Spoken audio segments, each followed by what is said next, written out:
Mom, is this our new home? The question shattered Mara Fielding's heart as her wagon lurched toward the lone ranch house, her last desperate hope after burying her husband 2 weeks ago. 3 starving children huddled beneath a threadbare quilt. No money, no family, no future. Just a stranger's address scrawled on paper by a dying man's hand. When the broad-shouldered rancher stepped from the shadows, Mara's voice cracked. "Are you the one who sent word?" His answer would determine if they survived the night, or if this was where their story ended. If you're watching, drop a comment with your city below. I want to see how far this story travels. Now settle in, because what happens next will break your heart before it heals it. The Kansas wind had teeth. Mara Fielding felt them gnaw through her threadbare shawl as the wagon creaked westward across a landscape so barren it looked like God had given up halfway through creation. Dust devils danced across the hardpan, mocking her with their aimless freedom. She had no such luxury. Behind her lay 2 fresh graves, one marked with a cedar cross her husband Thomas had carved, with shaking hands before the fever consumed him. The other unnamed because their infant daughter had died before Mara could even whisper her name into the unforgiving prairie air. The wagon wheel hit another rut, and 8-year-old Samuel's head jerked up from beneath the faded quilt that barely covered him and his siblings. His eyes, too old for his gaunt face, met Mara's. "Mama?" His voice was a whisper. "How much farther?" Mara looked at the setting sun bleeding across the horizon like a wound. "Soon, baby, soon." It was a lie. She had no idea if the address Thomas had given her, scrawled on a scrap of paper by lamplight 3 nights before he died, even existed. Coulter Briggs, 5 miles west of Redemption Creek. He'll help. He owes me. That was all Thomas had managed before the coughing started again, before the blood came, before Mara had to hold him down as his body convulsed with fever dreams of battles he'd never told her about. In those final hours, Thomas had gripped her hand with surprising strength and rasped, "Promise me. Take the children to Coulter. Promise." She had promised. What else could a dying man's wife do? Now, 2 weeks later, with the last of their food gone, the horse half lame, and her children's ribs showing through their skin like xylophone keys, Mara was keeping that promise. Or trying to.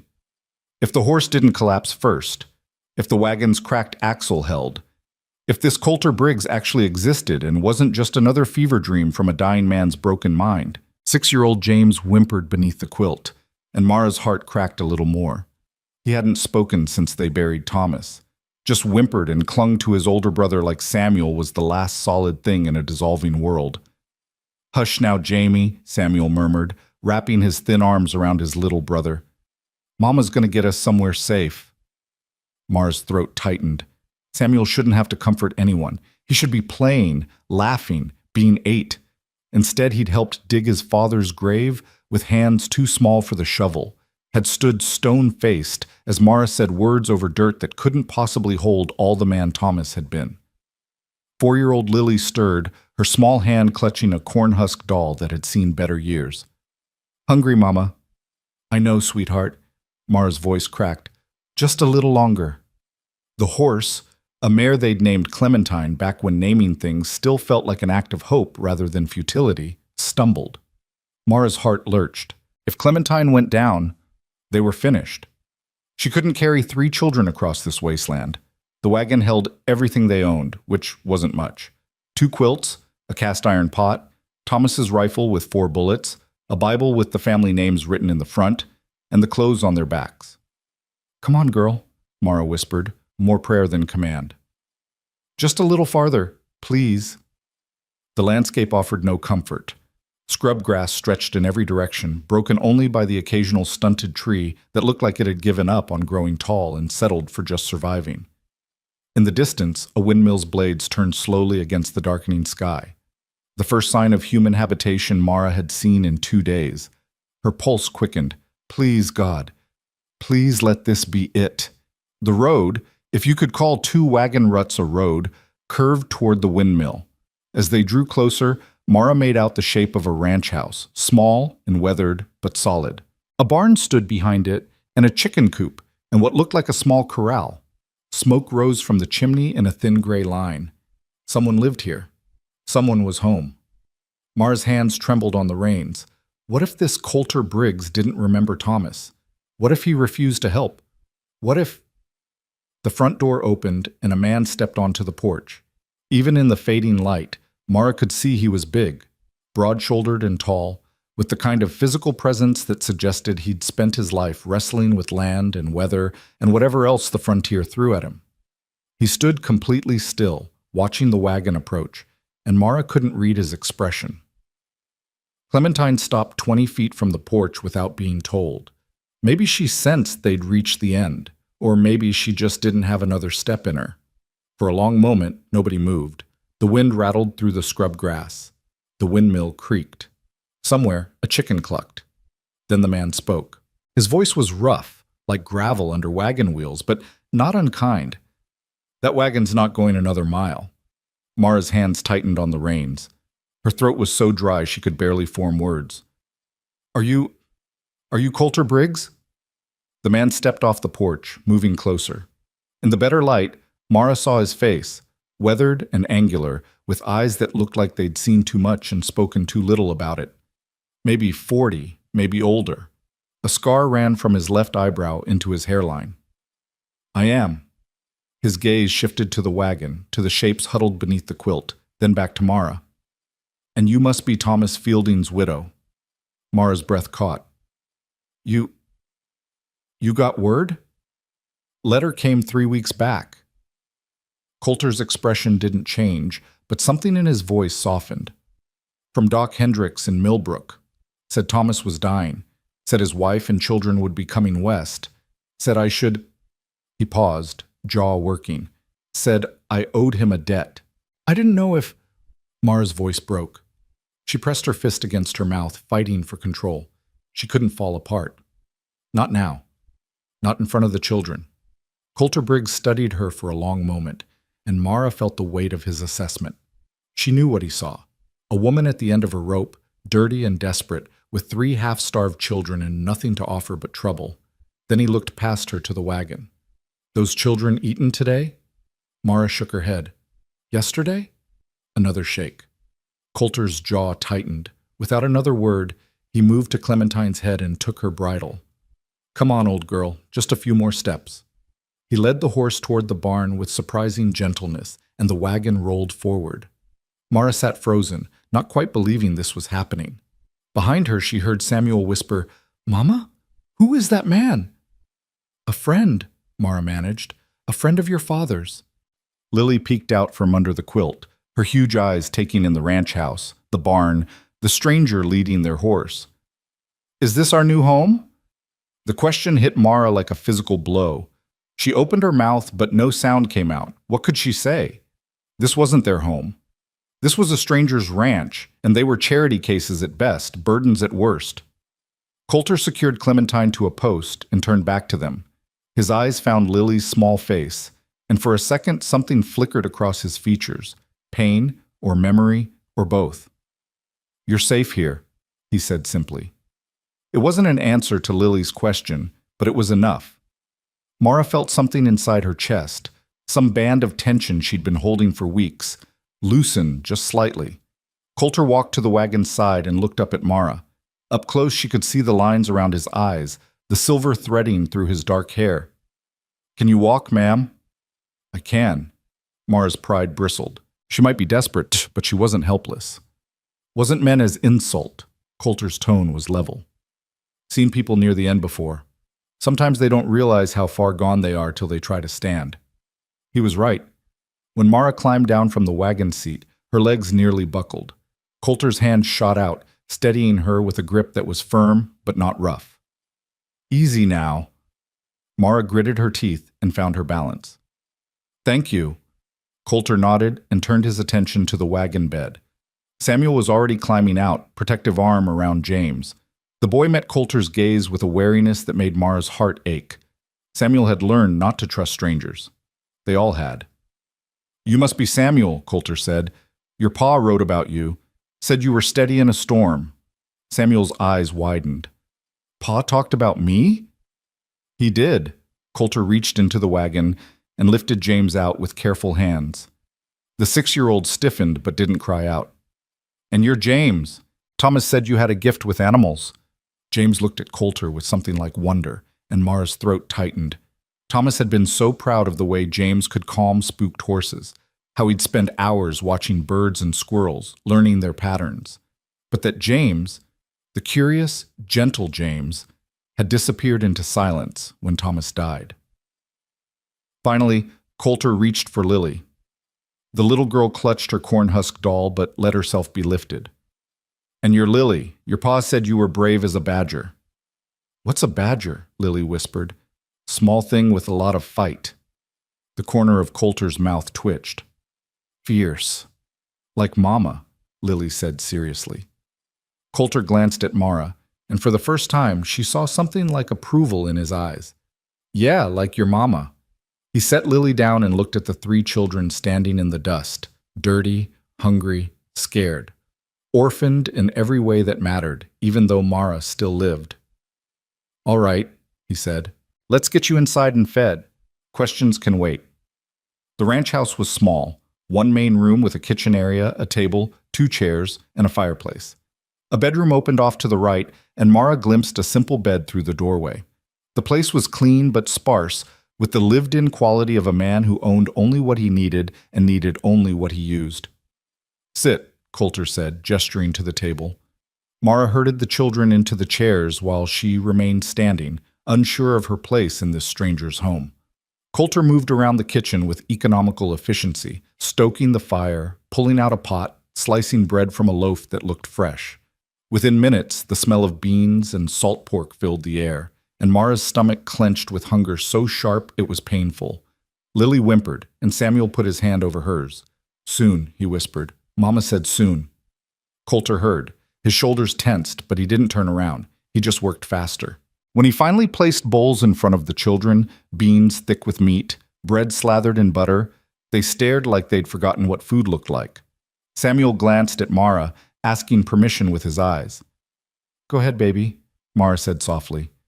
They fell on the food with desperate silence, shoveling it in like someone might take it away. Coulter set a bowl in front of Mara and another at the empty place at the table, then sat down himself. He ate slowly, methodically, his eyes never leaving the children. Mara tried to eat with dignity, but it was impossible. She was too hungry, too empty. The beans were simple but perfectly seasoned. The bread was heaven, and the butter, real butter, was a luxury she'd forgotten existed. She blinked back tears and forced herself to chew slowly, to not make animal sounds of relief and gratitude. Across the table, James finished his bowl and looked at Coulter with huge, hopeful eyes. "More?" Coulter asked. James nodded frantically. Coulter refilled all 3 children's bowls without comment, then topped off Mara's. She started to protest, surely they'd already imposed enough, but he cut her off with a look. "Eat," he said. "You're half starved." It wasn't kind, but it was true. Mara ate. When the food was finally gone and the children's eyes were starting to droop, Coulter stood and began clearing the table. Mara jumped up to help, but he shook his head. "You've had a long road. Rest." "I can help," Mara insisted. "I won't be a burden here, Mr. Briggs. I can work. I can—" "Coulter," he interrupted. "Name's Coulter, and nobody said anything about burdens." He nodded toward the bedroom. "Children can sleep in there. Bed's clean." Mara stared at him. "But where will you— "Barn's got a cot. I've slept there before." He turned back to the dishes, conversation clearly over. Mara gathered her children, who were swaying on their feet with exhaustion. The bedroom was simple. One bed with a patchwork quilt, a small dresser, a window that looked out over the prairie. It smelled faintly of cedar and soap. "Is this really ours?" Lily whispered, touching the quilt with wondering fingers. "For tonight," Mara said carefully. She tucked them into bed, all 3 children crowding together like puppies. Samuel's eyes were already closing, but he fought to stay awake. "Mama, are we going to stay here?" Mara smoothed his hair back from his forehead. "I don't know, sweetheart." "I like it here," Lily murmured. "It's warm." "Sleep now," Mara said, her voice breaking. "We'll figure out tomorrow, when it comes." She watched them drift off, their faces relaxing into the kind of peace she hadn't seen in weeks. James even smiled in his sleep, the first smile she'd witnessed since Thomas died. When Mara returned to the main room, Coulter was standing by the fireplace, staring into the flames. The dishes were washed and put away. The table was wiped clean. Everything in its place. "Thank you," Mara said. The words felt pathetically inadequate. "For the food, the bed, for not turning us away." Coulter was quiet for a long moment. When he finally spoke, his voice was low. "Thomas saved my life once, in the war. Took a bayonet meant for me." He touched his side absently, and Mara realized there must be a scar there, hidden beneath his shirt. "I told him if he ever needed anything, all he had to do was ask. He never mentioned he wouldn't have." Coulter's jaw worked. Thomas wasn't the type to collect on debts. But when that letter came, he turned to face her, and the grief in his eyes made Mara's breath catch. "I'd hoped to see him again. To tell him—" He stopped, shook his head. "Doesn't matter now." "He spoke of you," Mara said softly. "At the end, he said you were a good man." Coulter's expression hardened. He was wrong about that. Before Mara could respond, he grabbed his coat from a hook by the door. "Bolt this behind me. Don't open it for anyone but me. Understood? You think there's danger? I think a woman alone with 3 children should be careful."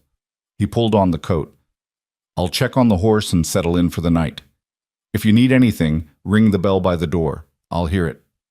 He was gone before Mara could thank him again, the door closing with quiet finality. She slid the bolt home and stood in the empty room, listening to the fire crackle and the wind whistle through the eaves. For the first time in weeks, she let herself cry. All. Morning came too early and too bright. Mara woke to the sound of an axe biting wood, rhythmic, relentless, the sound of a man who'd found a use for fury. She disentangled herself from her sleeping children and padded to the window. Outside, Coulter was splitting logs with mechanical precision, each swing perfectly controlled, each piece of wood falling exactly where he intended. He'd been at it long enough to build a considerable pile. Mara splashed water from the basin onto her face and tried to make herself presentable. It was a losing battle.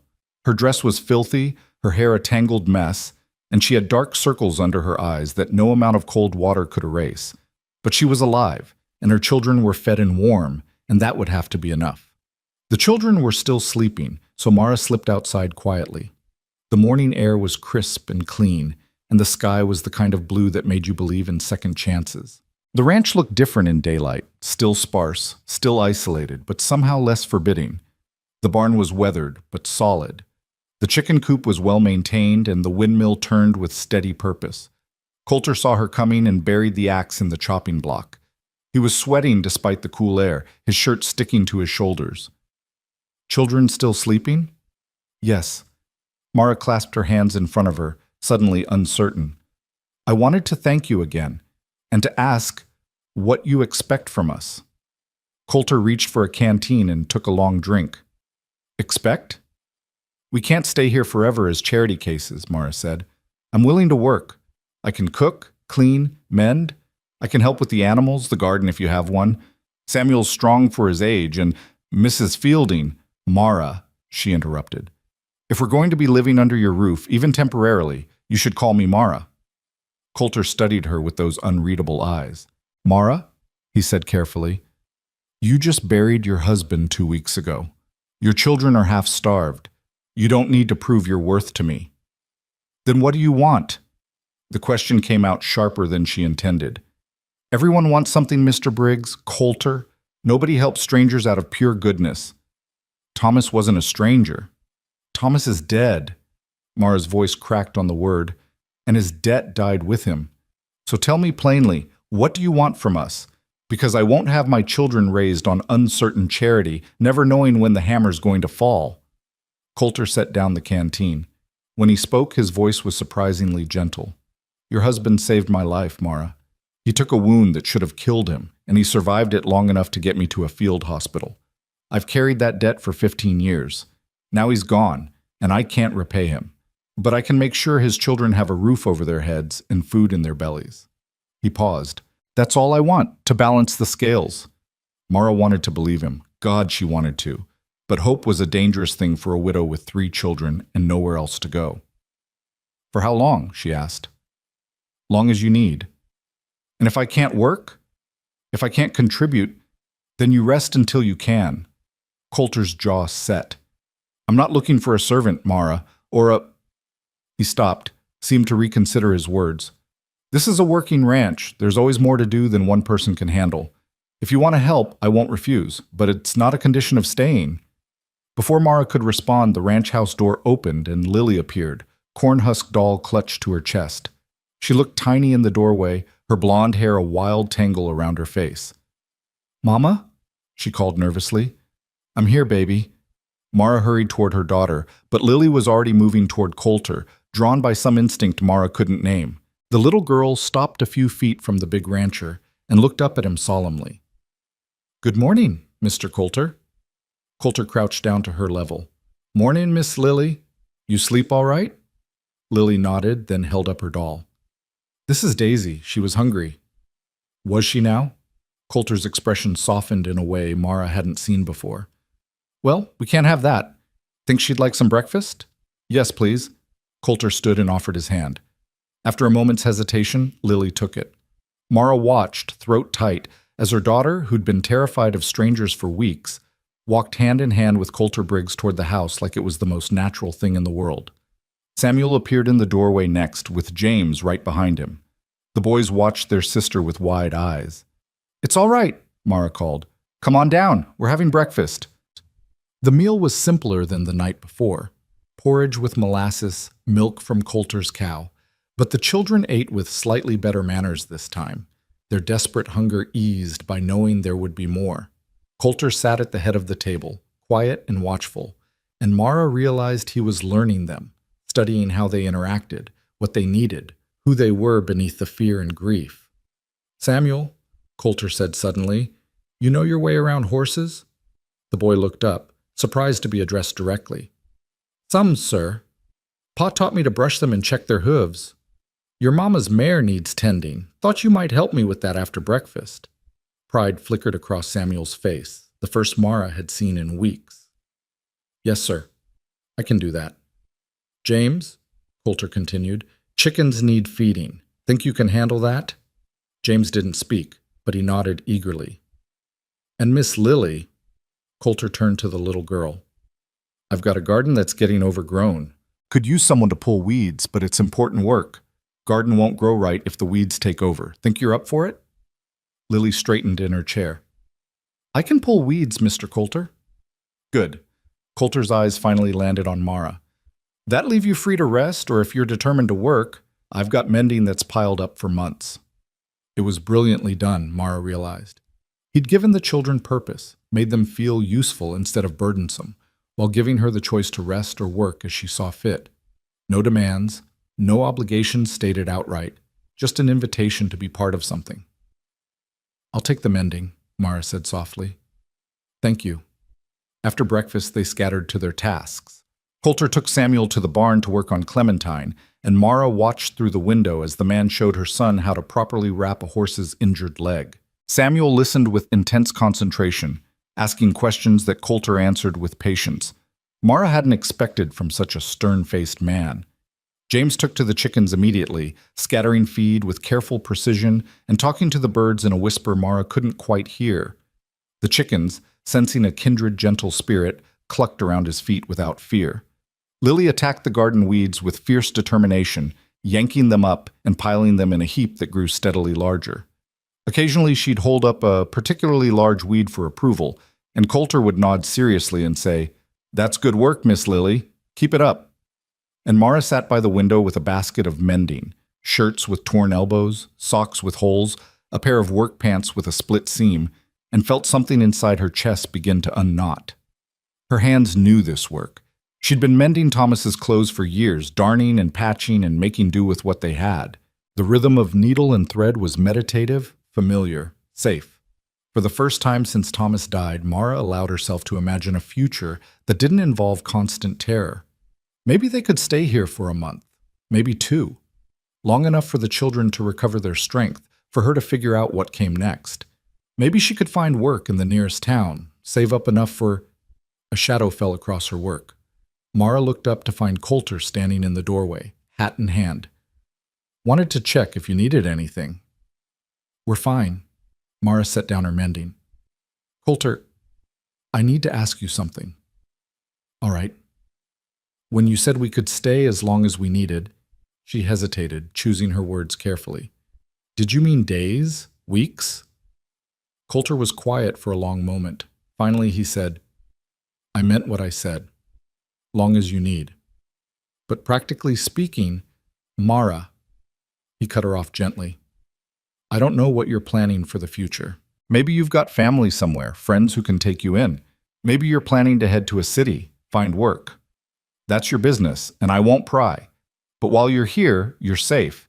You and the children, that's all that matters right now. But what about one day at a time, Coulter said firmly. That's how you survive out here. One day, one task, one sunrise. Don't borrow tomorrow's troubles when today's are heavy enough. It was good advice, practical, the kind of wisdom you learn by living through hard things. Mara nodded. One day at a time. Good. Coulter put his hat back on. I'm heading into town for supplies. Be back before dark. You'll be all right here? We'll be fine. He paused at the door. Bolt it behind me. And Mara? If anyone comes around asking questions, you tell them nothing. Understood? A chill ran down Mara's spine. You expecting trouble? No, Coulter said.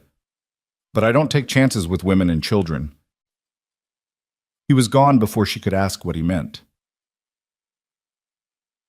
The day passed in a peaceful rhythm that felt almost dangerous in its normalcy. The children worked their assigned tasks with growing confidence, and Mara made her way through the mending basket. By afternoon, she ventured into making a proper supper, salt pork and beans again, but with fresh-baked bread and canned peaches Coulter had told her to help herself to. When Coulter returned at dusk, wagon loaded with supplies, the children ran to greet him like he was a returning hero instead of a man who'd been gone for a few hours. Mr. Coulter, Lily called, I pulled all the weeds. Did you now? Coulter climbed down from the wagon, and Mara saw he was carrying packages. Well, I brought something for hard workers. He handed each child a peppermint stick, a luxury that made their eyes go huge with wonder, and then pulled out a cloth-wrapped bundle for Mara. What's this? She asked. Fabric, Coulter said gruffly. Thought you and the children could use new clothes. There's thread and needles, too. Mara unwrapped the bundle with shaking hands. Inside was good sturdy cotton, enough to make dresses for herself and Lily, shirts and pants for the boys. The fabric was simple but well made, in colors that would wear well. It must have cost— I can't accept this, Mara said, even though every fiber of her being wanted to. It's too much. It's practical, Coulter said. Can't have you all wearing rags through the winter. Makes the ranch look bad. It was a lie, a kind one, and they both knew it. But it gave Mara a way to accept without feeling like she was taking charity. Thank you, she said softly. I'll start on it tomorrow. That night, after the children were asleep and Coulter had retreated to the barn, Mara sat by the fire and ran her hands over the fabric. Tomorrow she would cut and sew. Tomorrow she would begin rebuilding something from nothing.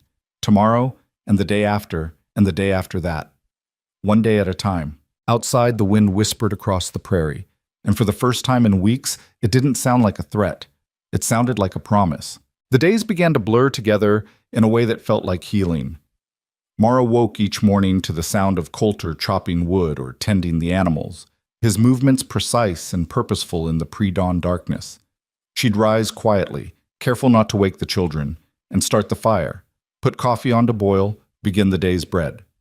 By the time Coulter came in from the barn, the kitchen would smell of yeast and wood smoke, and he'd nod his approval without saying much of anything. They'd established a rhythm without ever discussing it. Coulter would eat quickly and head back out to start the day's work, and Mara would wake the children and feed them breakfast before sending them to their morning chores. Samuel had taken to shadowing Coulter whenever possible, learning how to mend fence posts and repair tack and read the weather in the clouds. James spent hours in the chicken coop, talking to the birds in that whisper-soft voice that was slowly finding its way back to normal speech. And Lily followed everyone, helping where she could, and chattering enough for all of them combined. It had been 2 weeks since they'd arrived, and already Mara could see the difference. The children's faces had filled out, Their eyes had lost that haunted, hollow look. Samuel smiled sometimes. James had said 3 whole sentences yesterday. Lily sang made-up songs while she worked in the garden. They were becoming children again instead of survivors. Mara herself felt stronger, though she was careful not to let her guard down completely. This peace was borrowed, temporary. She knew that. But for now, she let herself sink into the work, mending and cooking and cleaning, making herself useful enough that when the time came for them to leave, Coulter would at least feel he'd gotten something in return for his kindness. She was hanging laundry on the line one morning when Coulter approached, leading a saddled horse. Mara recognized the mare, a pretty sorrel with a white blaze, as one of Coulter's better animals. "Thought you might want to ride out with me today," he said without preamble. "Check the north fence line." Mara's hand stilled on the clothespin. "I should stay with the children. Samuel can watch his brother and sister for a few hours. He's old enough, and they won't leave the yard." Coulter's expression was unreadable. "Besides, you've been cooped up here for 2 weeks. Thought you might want to see the land." It was true. Mara hadn't left the immediate area around the ranch house since they'd arrived. The thought of riding out across the prairie, of having space and sky and wind around her again, made something in her chest ache with longing. "All right," she said. "Let me tell the children." Samuel took the responsibility seriously, standing straighter when Mara explained he'd be in charge for a few hours. "I'll watch them, Mama. I promise." "I know you will, sweetheart." Mara kissed his forehead. "Stay close to the house. If anything happens, anything at all, ring the bell." "Yes, ma'am." James and Lily were less concerned, already absorbed in their task of collecting eggs. Lily waved her corn-husk doll at Mara. "Daisy says be careful, Mama." "I will. You be good for Samuel." Coulter helped Mara into the saddle. She hadn't ridden in months, and her muscles protested the unfamiliar position, and then swung onto his own horse with easy grace. They rode out slowly, giving Mara time to find her seat, and headed north across the scrubland. For a long time, neither of them spoke. The silence wasn't uncomfortable, just present. The kind of quiet that existed between people who didn't need to fill every moment with words. Mara found herself relaxing into it, letting the horse's steady gait soothe something ragged inside her.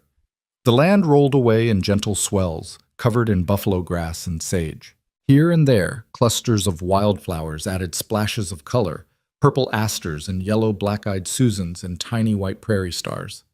In the distance, Mara could see the darker line of trees that marked a creek bed. "It's beautiful," she said finally. Coulter glanced at her. "Most people find it harsh, empty." "It is harsh, but there's a beauty in that." Mara gestured at the endless sky. "Nothing hidden, everything exposed, honest." "Thomas used to say something similar." Coulter's voice went quiet. "Said the prairie didn't lie to you. If you were strong enough to survive it, you earned the right to be here." Mara's throat tightened at the mention of her husband. "Did you know him well? During the war?" "Well enough." Coulter was silent for a moment, then seemed to make a decision. "We served in the same company, Kansas Volunteers. Thomas was a corporal, steady under fire, good with the men. He had a gift for keeping people calm when everything went to hell."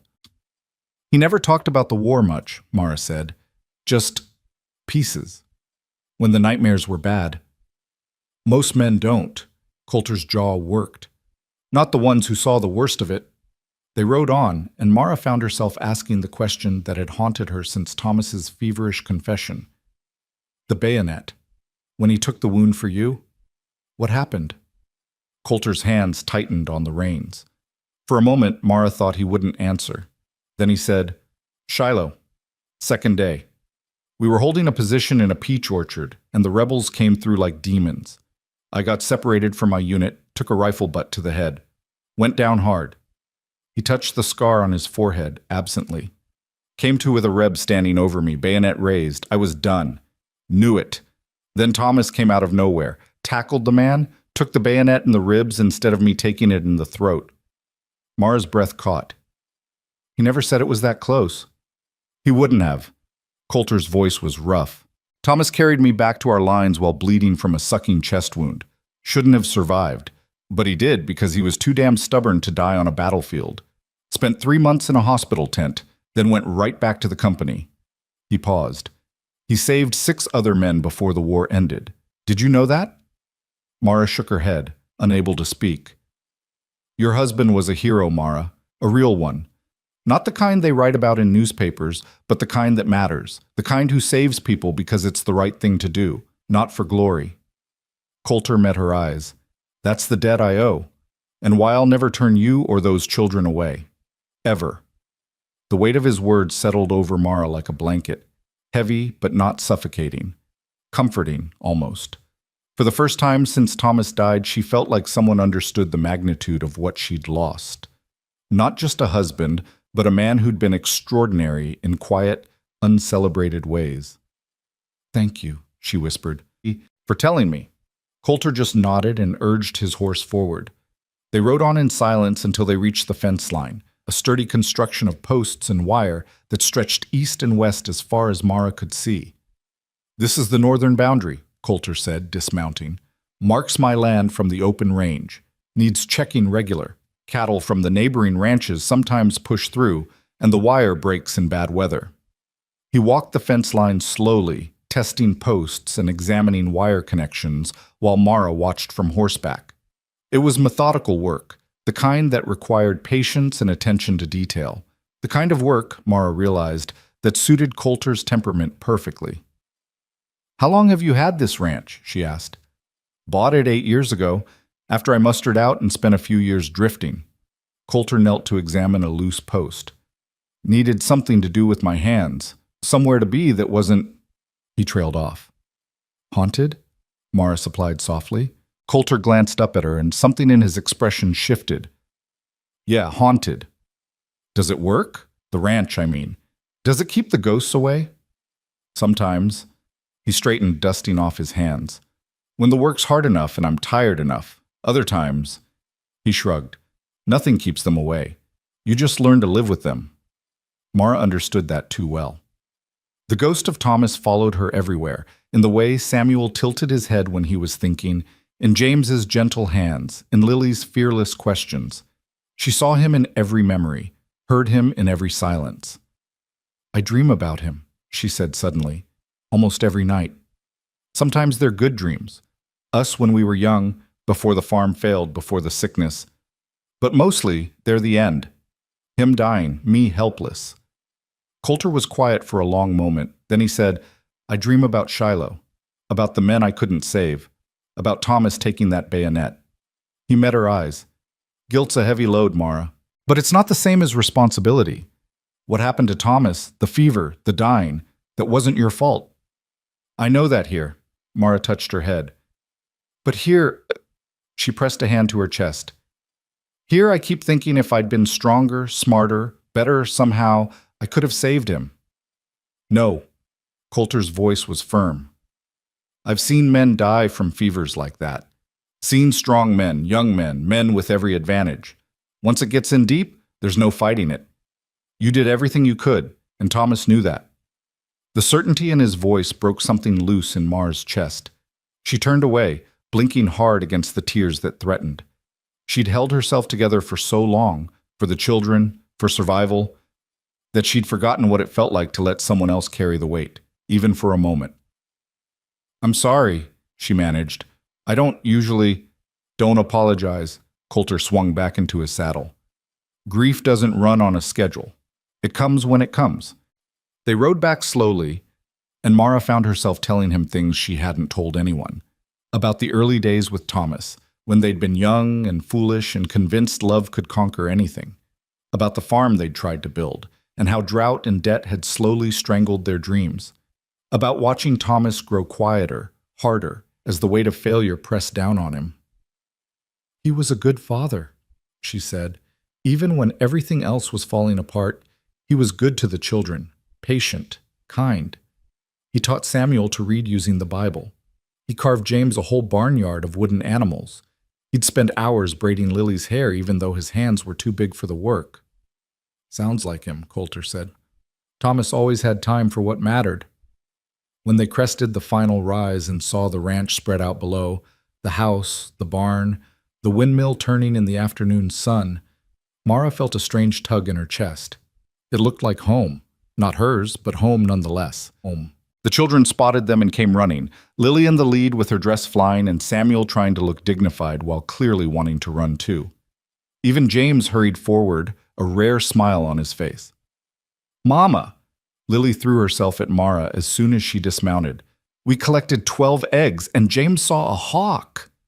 "Did he now?" Mara scooped her daughter up, breathing in the little girl's smell of sunshine and earth. James nodded enthusiastically and pointed at the sky. "Big," he whispered. "Really big." It was the most words he'd strung together since Thomas died, and Mara's eyes burned with grateful tears. "That's wonderful, Jamie. Did you watch where it went?" James nodded again, and Samuel jumped in. "He tracked it all the way to the creek trees, Mama, just like Pa taught him." The mention of Thomas didn't sting quite as sharply as usual, maybe because Mara could still hear Coulter's words, "Your husband was a hero," echoing in her mind. Thomas lived on in these children, in the skills he'd taught them, the values he'd instilled. That mattered. That night, after the children were asleep and Coulter had started toward the barn, Mara called out to him. "Coulter, would you like to have coffee before you go? I made a fresh pot." He paused, hand on the door.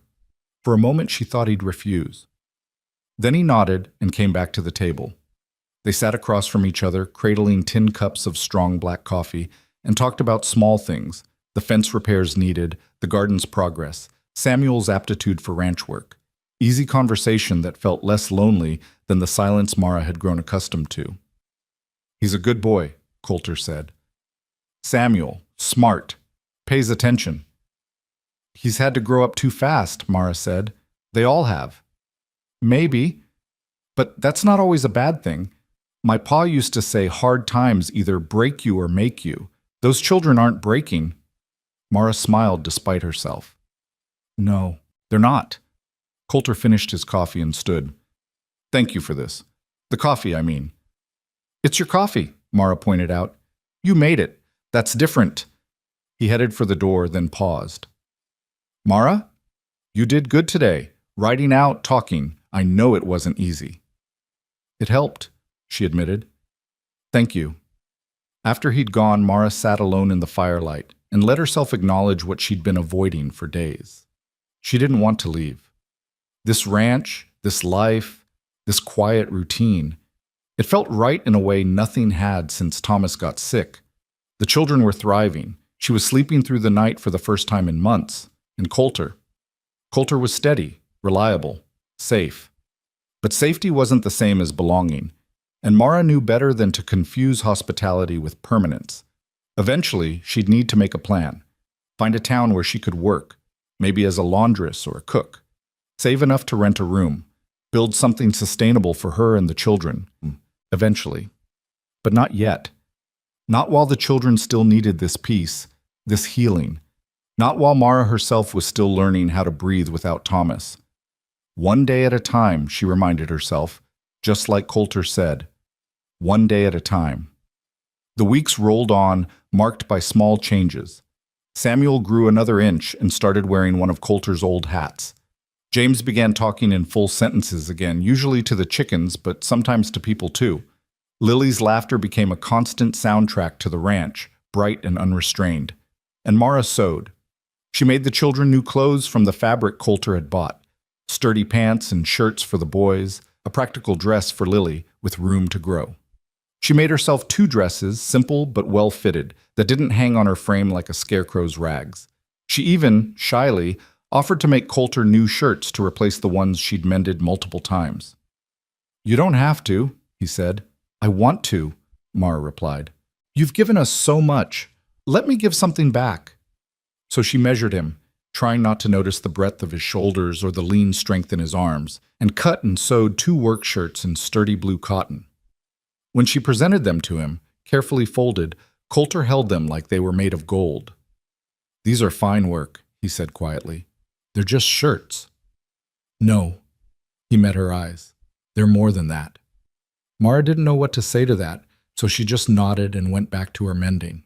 But something had shifted between them. She felt it in the way Coulter started staying for second cups of coffee in the evenings, in the way he asked her opinion on ranch matters, in the way he smiled, actually smiled, when Lily demanded he push her on the rope swing he'd hung from the barn's crossbeam. One morning, Mara woke to find Coulter already in the kitchen, fumbling with the coffee pot. He looked almost embarrassed when she appeared. "Thought I'd get a start on breakfast," he said gruffly. "You were up late mending last night." "You don't have to—" "I know." He poured water into the pot with exaggerated care. "But you do everything else around here. Seems only fair." They worked side by side, Coulter handling the coffee while Mara mixed biscuit dough. Their movements developed an easy choreography, Mara reaching for the rolling pin just as Coulter stepped aside, Coulter handing her the flour without being asked. It was domestic and simple and strangely intimate. "Coulter," Mara said suddenly, "why haven't you married? A man with a ranch like this, you could have had your pick of women." The question hung in the air. Coulter was quiet for so long Mara thought she'd overstepped. Then he said, "I was married, once. Long time ago." Mara's hand stilled in the dough. "What happened?" "She died. Childbirth. The baby too." His voice was flat, emotionless, the tone of a man who'd buried his grief so deep it couldn't reach the surface anymore. 8 years ago, right after I bought this place, we were going to build it together, raise a family. Instead, I buried them both on the hill behind the barn. "Coulter." Mara's throat closed. "I'm so sorry." He shrugged, but the movement was stiff. "Long time ago, like I said. Time doesn't make it hurt less, just different." "No," he agreed, "it doesn't." They finished breakfast in silence, but it was a companionable one now, weighted with shared understanding. They'd both lost people they loved. Both knew what it meant to wake up to an empty bed, to hear phantom voices, to carry grief like stones in their pockets. When the children tumbled in for breakfast, the mood lightened. Samuel reported that Clementine was fully healed and could probably be ridden again. James announced that one of the hens was sitting on eggs. Lily wanted to know if clouds had feelings. Coulter fielded each pronouncement with equal seriousness, and Mara watched him interact with her children and felt something dangerous bloom in her chest. Not love. She wasn't ready for that. Maybe wouldn't ever be ready for that again. But something like it. Something warm and steady and terrifying in its implications. After breakfast, while the children scattered to their chores, Coulter lingered at the table. "Mara, there's something I need to tell you." The seriousness in his tone made Mara's stomach clench. "What is it?" "Had a visitor in town last week. Didn't mention it because I didn't want to worry you." Coulter's jaw was tight. Man asking questions about a widow with 3 children, traveling west from Kansas. Mara's blood turned to ice. "What kind of man?" "Mean-looking sort, scar on his cheek. Said he was looking for family." Coulter's eyes locked on hers. "You know anyone like that?" Mara sat down heavily, her legs suddenly unable to hold her. "Levi Mercer," she whispered. "Who is he?" "Thomas's cousin, or claimed to be. I was never sure if it was true." Mara's hands were shaking. She clasped them together to still them. "He showed up after Thomas got sick, said he'd heard about Thomas's trouble, wanted to help. But the way he looked at me, the things he said—" "What things?" Coulter's voice had gone dangerously quiet. "He said when Thomas died, I'd need a man to take care of me. That family takes care of family." Mara's voice dropped to almost a whisper. "He said the children would need a father, and he was willing to step up. But the way he said it, the way he touched my arm—" She shuddered. "I told him to leave. Thomas made him leave, even sick as he was. Levi went, but he said I'd change my mind once I was alone. Said he'd be back to collect what was his." Coulter's expression had gone hard as granite. "Did he threaten you directly?" "Not in words, but the implication was clear." Mara looked up at him, fear sharp in her chest. "Coulter, if he finds us here—" "He won't." Coulter's voice was steel. "And if he does, he'll leave again, permanently. You don't know him. He's cruel, violent. I saw the way he treated his horse, heard stories from people who knew him. And he thinks I belong to him somehow, like I'm property to be claimed." "You belong to yourself."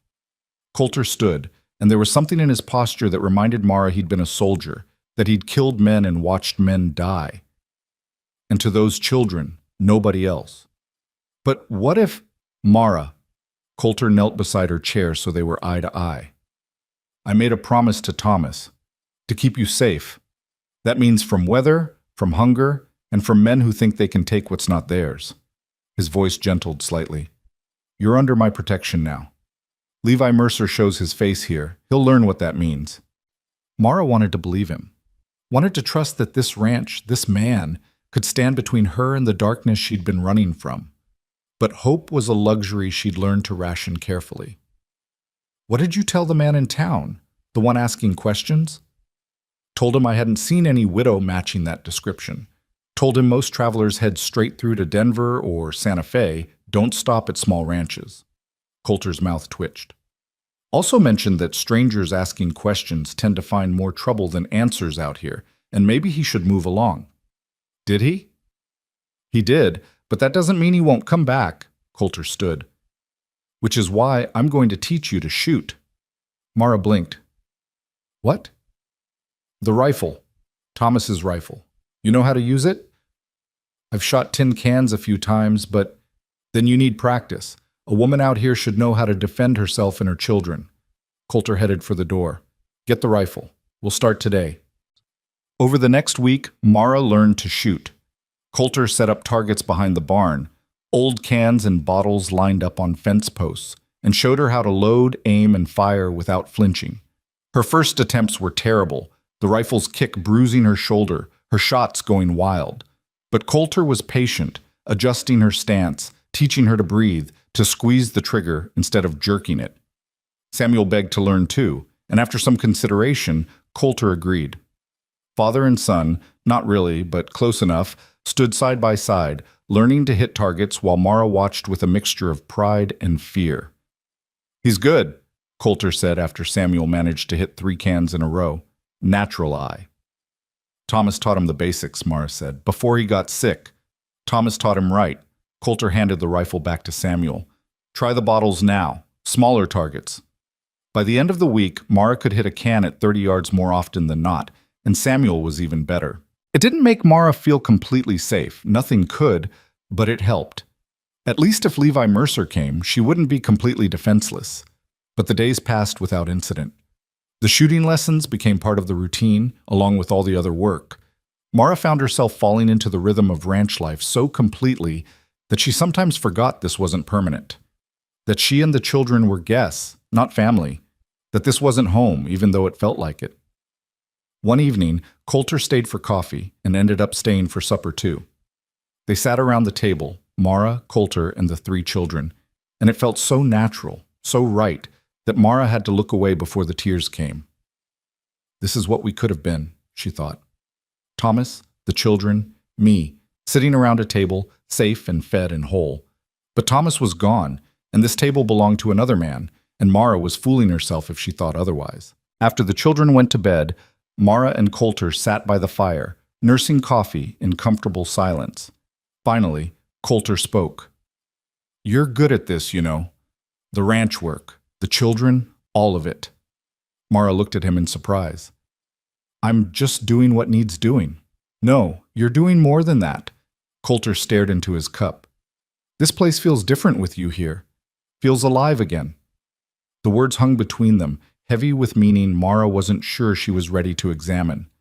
Before she could respond, Coulter stood abruptly. "I should check on the animals," he said, not meeting her eyes. "Good night, Mara." He was gone before she could answer, leaving Mara alone with the fire and thoughts she didn't know what to do with. The ranch felt alive again. What did that mean? And more importantly, what did Mara want it to mean? She sat there long after the fire burned down to embers, trying to answer questions she wasn't ready to ask. The answer came 3 days later, nailed to the fence post like a declaration of war. Mara found it on her way back from feeding the chickens, a single piece of paper fluttering in the morning breeze. Her hands went cold even before she unfolded it and saw the words scrawled in harsh, angular handwriting. "Mara, I know you're here. Been watching. You can't hide from family. I'm coming to collect what's mine.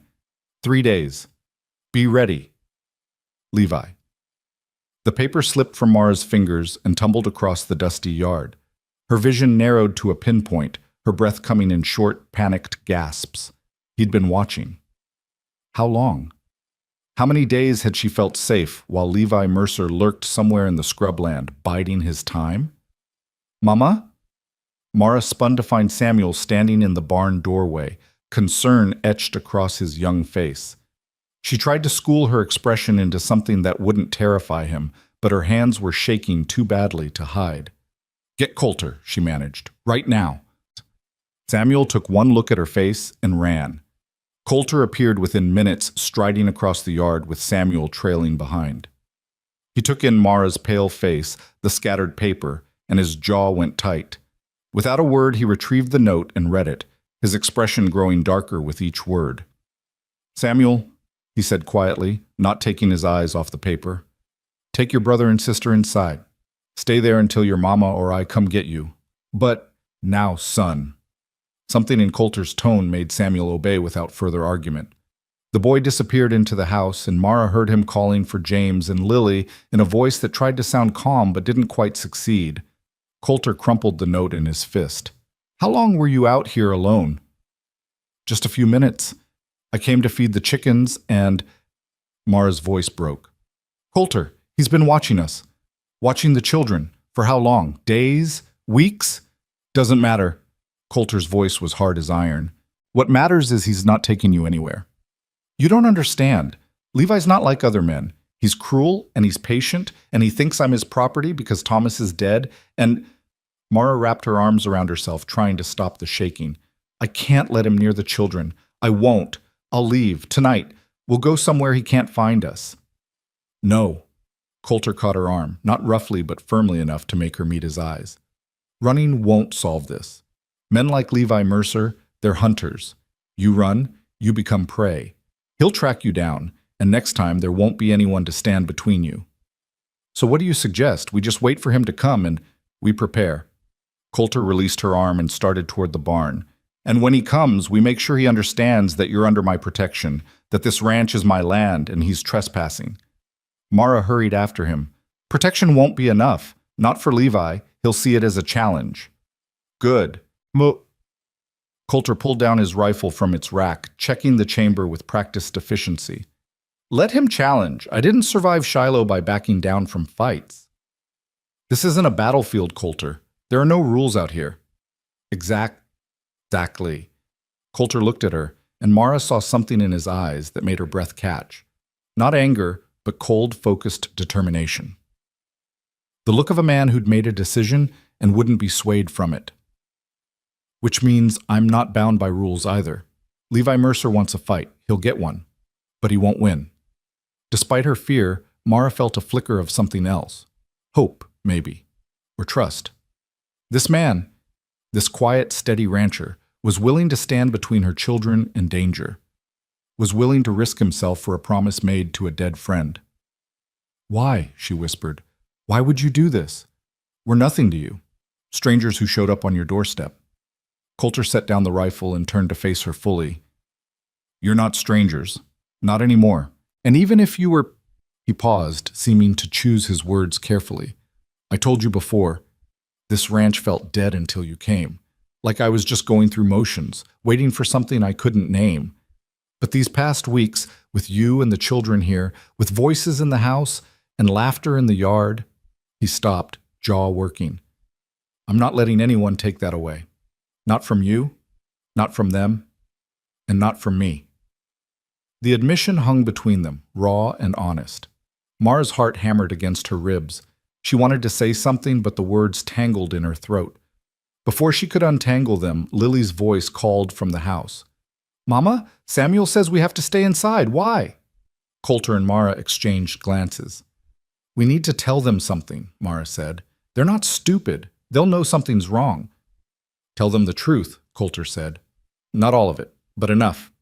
Children can handle more than we give them credit for. They gathered in the main room, the three children sitting on the bed while Mara perched on a chair and Coulter stood by the door, rifle within easy reach. Samuel's eyes kept darting to the weapon, putting pieces together. There's a man, Mara began, choosing her words carefully. His name is Levi Mercer.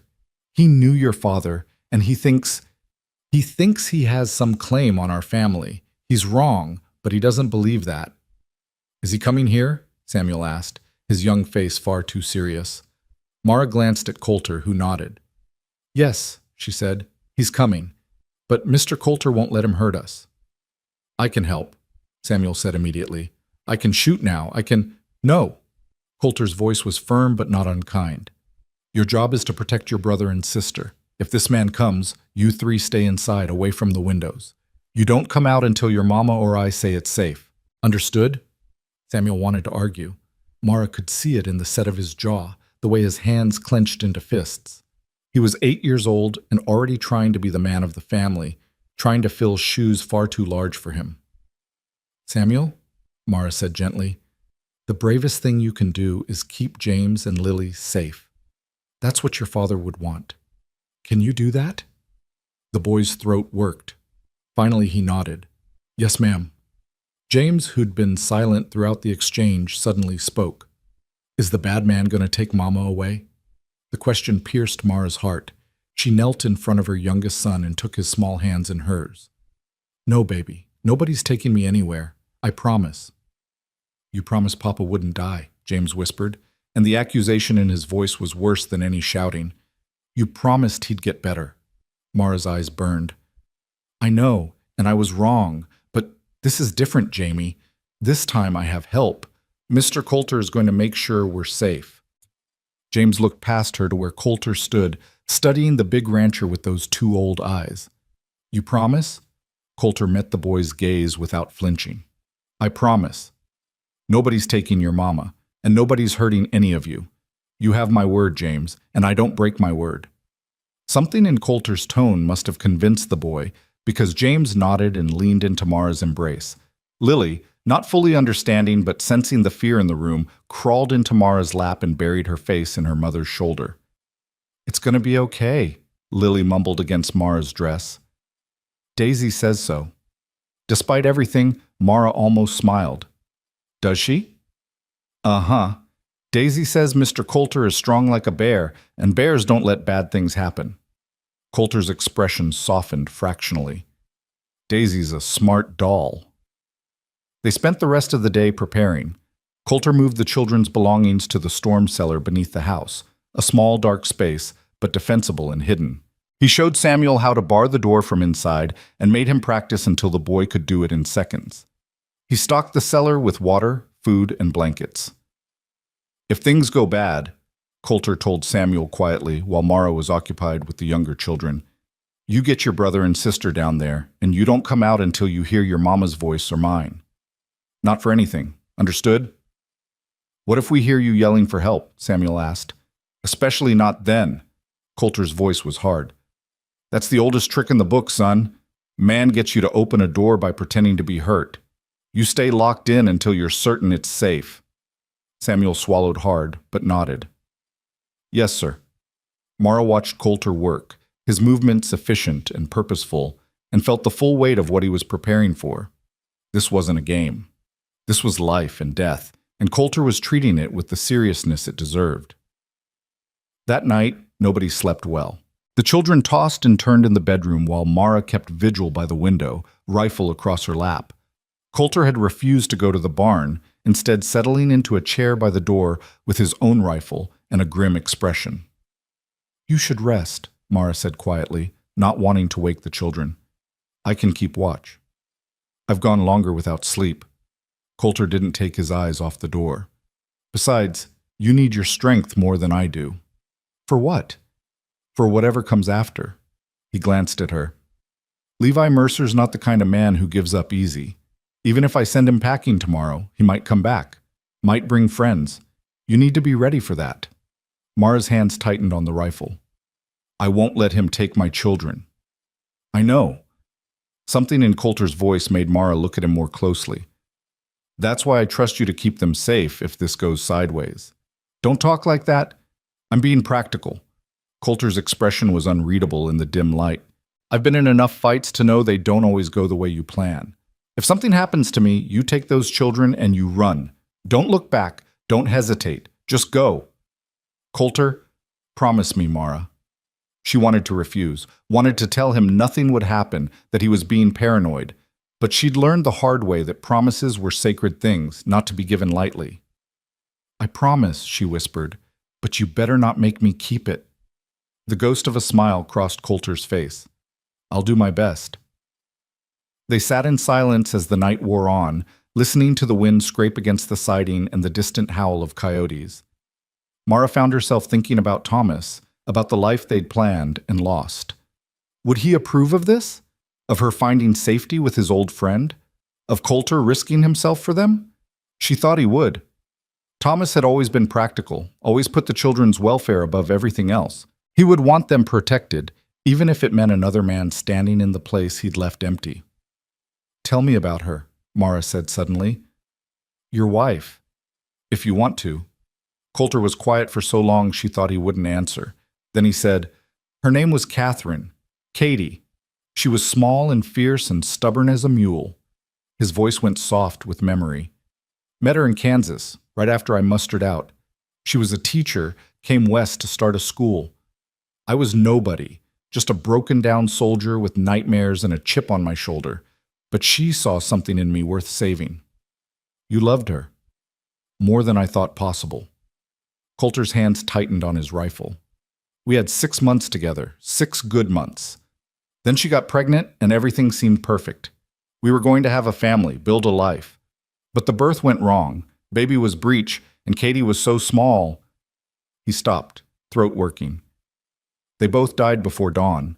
I buried them on the hill, and I swore I'd never let anyone that close again. Mara's heart ached for him. I'm sorry. Don't be. It was 8 years ago. I've made my peace. Have you? Mara asked gently, because it sounds like you've been living in a grave with them. Coulter turned to look at her, and in his eyes Mara saw recognition. He knew what she was doing, reflecting his own words about grief back at him. Maybe I have been, he admitted. Until recently. What changed? Coulter held her gaze. You did. You and those children. You reminded me what it feels like to have something worth protecting, worth living for. The words settled over Mara like a blanket, heavy and warm and terrifying in their implications. This wasn't just about a debt to Thomas anymore. This was something else, something neither of them had planned for or knew how to name. Coulter, A sound outside cut her off. The creak of a board, the soft shuffle of footsteps. Both of them tensed, rifles coming up in unison. Could be an animal, Mara whispered. Could be. Coulter moved to the window, peering out into the darkness. But I don't think so. Another sound, closer now, definitely footsteps, and more than one set. Mara's heart hammered against her ribs. 3 days, the note had said. But it had only been 1. Levi Mercer was early. Get the children to the cellar, Coulter ordered, his voice low and urgent. Now! Mara didn't argue. She rushed to the bedroom, shaking Samuel awake and gathering the drowsy younger children into her arms. Cellar, she whispered, just like we practiced, quiet as mice. Samuel's eyes went wide and scared, but he obeyed, helping James down the ladder while Mara carried Lily. The little girl whimpered against her shoulder. Shh, baby, Mara soothed. We're playing hide and seek. You have to be very quiet. I don't like this game, Lily whispered. I know. But you're brave, remember? Brave as a badger. Once all 3 children were in the cellar, Mara pressed the rifle into Samuel's hands. You remember what Mr. Coulter taught you? The boy nodded, his small hands gripping the weapon with determination that made Mara's heart break and swell with pride simultaneously. Don't open this door for anyone but me or Coulter. Not for anyone. Do you understand? Yes, Mama. Mara kissed each of her children, lingering over them like it might be the last time. Then she climbed out and lowered the trap door, sliding the rug over it to hide it from view. If someone didn't know it was there, they'd never find it. She made it back to the main room just as a voice called from outside. Mara, I know you're in there. Come on out and let's talk like civilized people. Levi Mercer's voice was smooth as oil and just as slippery. Mara's skin crawled at the sound of it. Coulter positioned himself by the door, rifle ready. Stay back, he told Mara. Let me handle this. But Mara moved to stand beside him, her own rifle raised. He's here for me. I won't hide. Coulter looked like he wanted to argue, but there was no time. Outside, Levi was still talking. Now I know you're scared, Mara. Alone out here with those children. No man to protect you. But family takes care of family. Thomas would want me to step up, be a father to his kids, a husband to his widow. It's only right. The presumption in his words made Mara's blood boil. Before Coulter could stop her, she called out, "I'm not alone, Levi, and I don't need your help. Go away." Silence. Then Levi's laugh, ugly and knowing. "Who you got in there with you, Mara? That rancher? The war buddy?" His voice turned mocking. "You move fast, don't you? Thomas barely cold in the ground, and you're already warming another man's bed." Mara flinched at the crude implication, but Coulter's expression didn't change. "Don't let him get to you," he murmured. "That's what he wants." "Smart man, that Coulter Briggs," Levi continued, his voice closer now. "But he's just one man, and I brought friends. 3 of us out here, all armed. Now, we can do this easy, or we can do it hard. Your choice, Mara." Coulter swore under his breath. 3-to-1 odds. Not impossible, but not good either. "What do we do?" Mara whispered. "We stand our ground." Coulter raised his voice. "Mercer, you're on private property. You and your friends need to move along, now." "Or what?" Levi's voice was taunting. "You gonna shoot us? That's murder, Briggs. Law won't take kindly to that." "Self-defense," Coulter corrected. "Armed men threatening a widow and her children on my land. Any judge would call it justified." "Maybe." Levi sounded unconcerned. "But we're a long way from any judge, aren't we? Long way from any law at all." Movement in the darkness, shapes separating from shadows.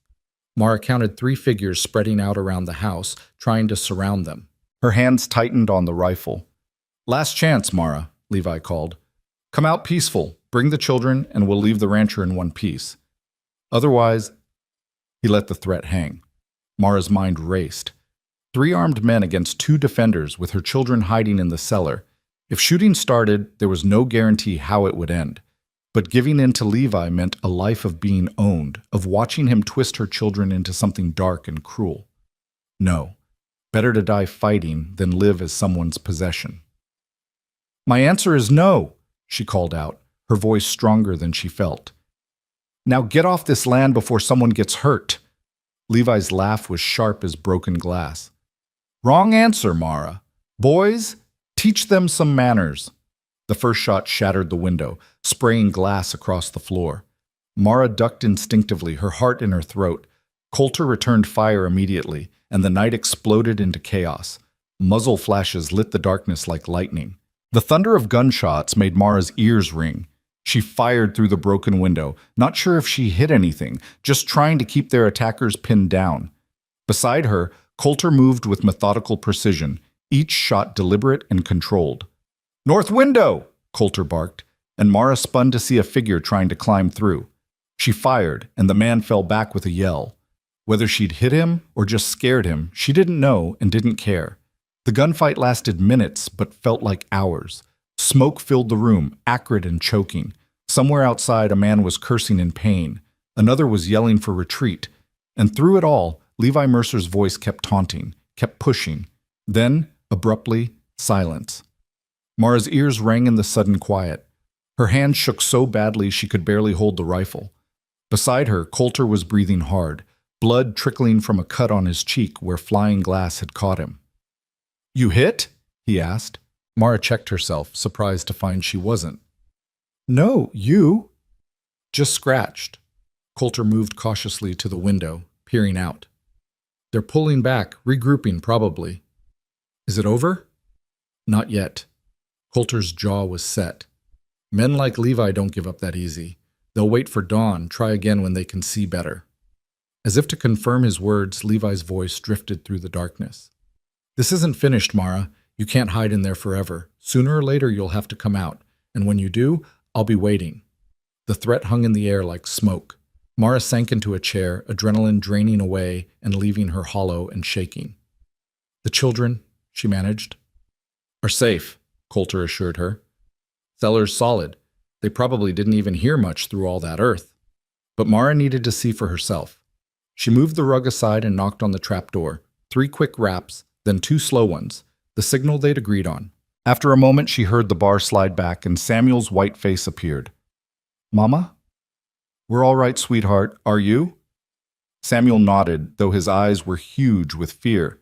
Behind him, Mara could see James and Lily huddled together under a blanket, Lily clutching her cornhusk doll like a talisman. Stay down there a while longer, Mara said. It's not safe yet. Is the bad man gone? Not yet, but he will be. Mr. Coulter's making sure of it. She tried to smile reassuringly. Be brave for your brother and sister, Samuel. Can you do that? Yes, Mama.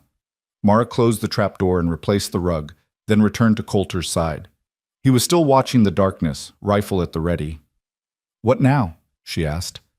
Now we wait. Coulter glanced at her. And we pray they're not stupid enough to try again. But Mara knew, with a cold certainty that settled in her bones, that Levi Mercer was exactly that stupid, and that before the sun rose, this night would demand more blood. The hours before dawn crawled by like wounded animals. Mara kept watch at the south window, while Coulter monitored the north, both of them straining to catch any sound, any movement in the darkness beyond. The silence was worse than the gunfire had been. At least during the fight, Mara had known where the danger was. Now it could be anywhere, creeping closer with every breath. They're still out there, Coulter said quietly. I can feel them. Mara knew what he meant. The air itself felt wrong, charged with malice and waiting violence. Somewhere in that darkness, Levi Mercer was planning his next move, and the not knowing gnawed at her nerves like rats. Maybe they'll give up, she whispered, not believing it even as she said it. Wait until morning and just leave. Coulter's silence was answer enough. Around 3 a.m, Mara heard it, a faint crackling sound that didn't belong to the night wind or the settling house. She turned to Coulter, saw his nostrils flare as he caught the scent at the same moment she did. Smoke. The barn, Coulter breathed, already moving toward the door. Those bastards are burning the barn. Mara rushed to the window and saw the orange glow starting to lick up the barn's western wall. Not a big fire yet, but growing. And with it would come chaos, smoke, confusion. Exactly what Levi needed to make his move. It's a trap, Mara said, grabbing Coulter's arm as he reached for the door handle. They want you outside the moment you go to fight the fire. I know.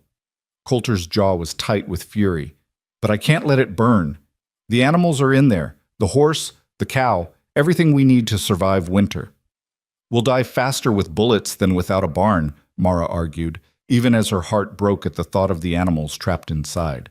Clementine, who'd carried them to safety, the chickens James loved, all of them burning because of Levi's cruelty. The fire was spreading faster now, climbing the dry wood with eager hunger. Through the growing light, Mara could see flames reaching for the roof. In minutes, the whole structure would be engulfed.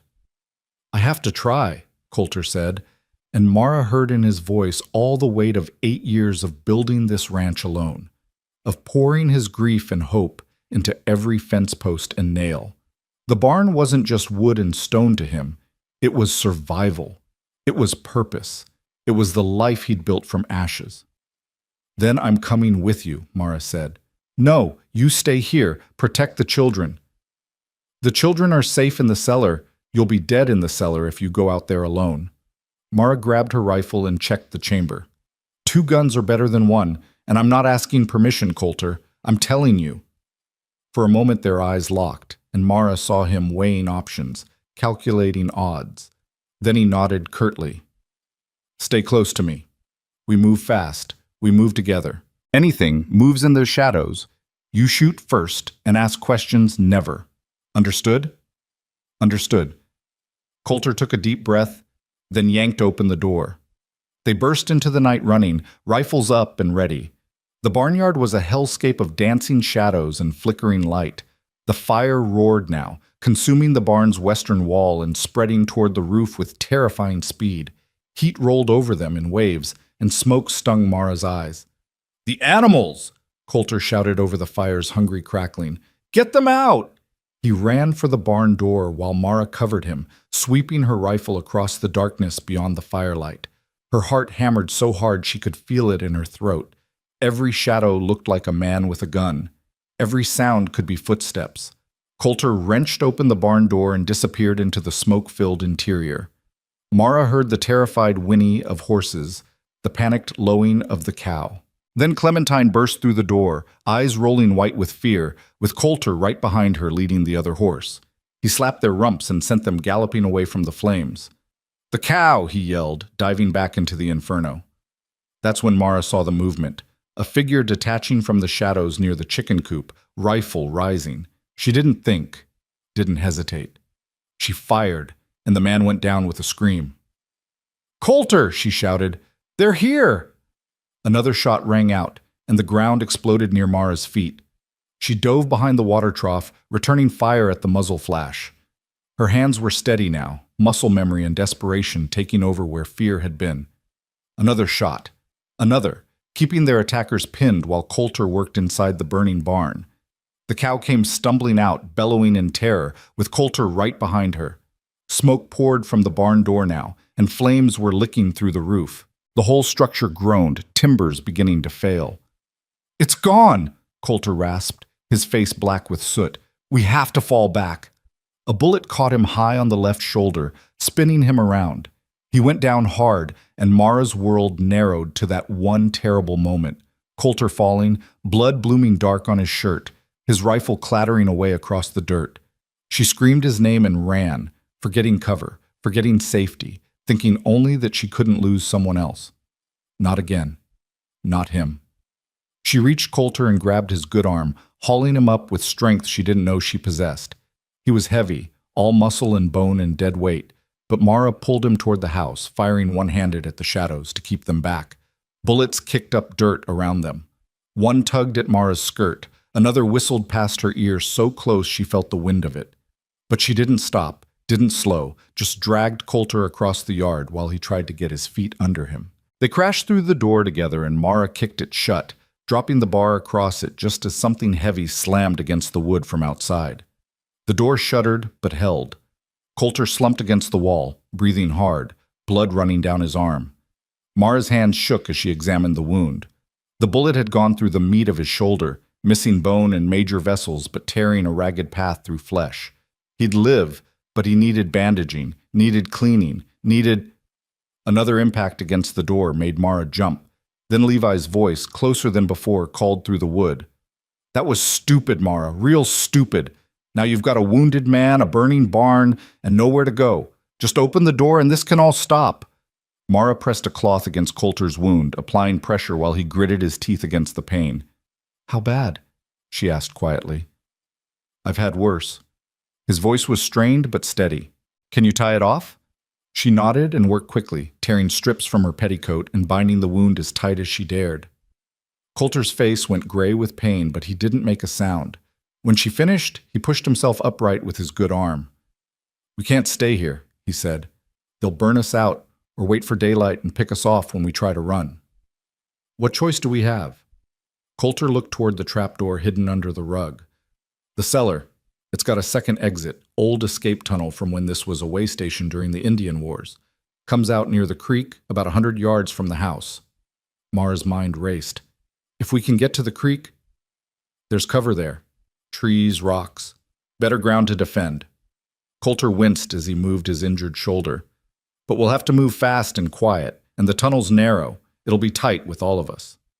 Outside, the barn's roof collapsed with a thunderous crash, sending sparks spiraling into the night sky. Through the window, Mara could see the entire structure engulfed now, flames reaching 50 feet high. 8 years of work, gone in less than an hour. "I'm sorry," she whispered. Coulter followed her gaze, his expression bleak. "It's wood and nails, can be rebuilt." His eyes found hers. "But you and those children, you can't be replaced. That's what matters." Before Mara could respond, wood splintered as an axe blade crashed through the door. Once, twice, 3 times, opening a gap big enough to see Levi Mercer's scarred face grinning through. "Time's up, Mara." "Go," Coulter ordered, grabbing his rifle with his good arm. "Get to the cellar. I'll hold them here." "I'm not leaving you. You're not leaving me." Coulter's voice was firm despite his pain. "I'll be right behind you, but those children need their mother. Now go." Mara hesitated one more heartbeat, then ran to the trap door. She yanked away the rug and pounded on the wood. "Samuel, open up!" The bar slid back immediately, and Samuel's terrified face appeared. "Mama, what's happening? We heard shooting and..." No time, baby. We have to go. All of us. Now. She helped the children out of the cellar one by one, James clutching Samuel's hand, Lily with her corn husk doll pressed against her chest, and tear tracks on her dirty face. They all stared at the door where the axe blade kept chopping, kept breaking through. There's a tunnel, Mara told Samuel quickly. At the back of the cellar. It leads to the creek. You take your brother and sister down there and you run. Don't stop, don't look back, just run until you reach the trees. What about you? Samuel's voice cracked. I'm coming. Mr. Coulter too. But we have to make sure you get out safe first. The door was failing fast now. Through the widening gap, Mara could see Levi's face, could see the triumph in his eyes as he swung the axe again and again. Coulter fired through the gap, and Levi jerked back with a curse. Go! Coulter shouted at Mara. Before he brings the whole damn door down. Mara grabbed Lily and shoved her toward the cellar opening. Samuel, take them now! I'll be right behind you! Samuel looked like he wanted to argue, but the training Coulter had drilled into him took over. He grabbed James and Lily and practically threw them down into the cellar, then followed, his young face set with determination beyond his years. Mara turned back to Coulter. He was reloading one-handed, his injured shoulder bleeding through the makeshift bandage. The door was more whole than wood now, and Levi had stopped chopping, was probably reloading himself for the final push. Your turn, Coulter said without looking at her. I'll cover you. We go together or not at all? Mara, I said together. She grabbed his good arm and pulled him toward the cellar. He stumbled, whether from blood loss or reluctant agreement she didn't know, but he came. They just reached the cellar opening when the door finally gave way with a crash. Levi Mercer burst through, rifle raised, his two remaining companions right behind him. His eyes found Mara and lit up with vicious satisfaction. There you are, sweetheart. Thought you could... Coulter shot him. The bullet caught Levi in the chest, high and right, spinning him around. He went down hard, rifle clattering from his hands. His men dove for cover, returning fire, but Coulter and Mara were already dropping into the cellar, bullets splintering the floorboards above their heads. Go, go, go! Coulter shouted, pulling the trapdoor shut above them and dropping the bar into place from below. The cellar was pitch black except for the faint light from a candle Samuel had lit. By its flickering glow, Mara could see her children huddled against the far wall, could see the low opening that marked the tunnel entrance. Samuel, she called, lead them through, now! The boy didn't hesitate. He grabbed the candle and duck-walked into the tunnel, James and Lily right behind him. Their small forms disappeared into the darkness, and Mara heard Lily whimpering with fear. It's okay, baby, she called after them. Just follow Samuel. He'll keep you safe. Above them, boots thundered across the floor. Men shouted. Furniture crashed. Someone was prying at the trapdoor, trying to force it open. They'll break through, Coulter said, his voice tight with pain. That bar won't hold long. Can you make it through the tunnel? I'll have to. Coulter looked at her, his face pale from blood loss, but his eyes still fierce. You first. I'll be right behind you. Mara wanted to argue, but the trapdoor was already starting to splinter. She dropped to her knees and crawled into the tunnel, the earthen walls pressing close on either side. The passage was barely wide enough for an adult, and she had to move on her belly, using her elbows to pull herself forward. The darkness was absolute, suffocating. She could hear the children ahead, Lily's soft crying, Samuel's whispered encouragements, the shuffle of small bodies through dirt. Behind her, she heard Coulter grunt with pain as he squeezed into the tunnel. Then an explosion of sound as the trapdoor gave way and men poured into the cellar. The tunnel! Someone shouted. They're in the damn tunnel!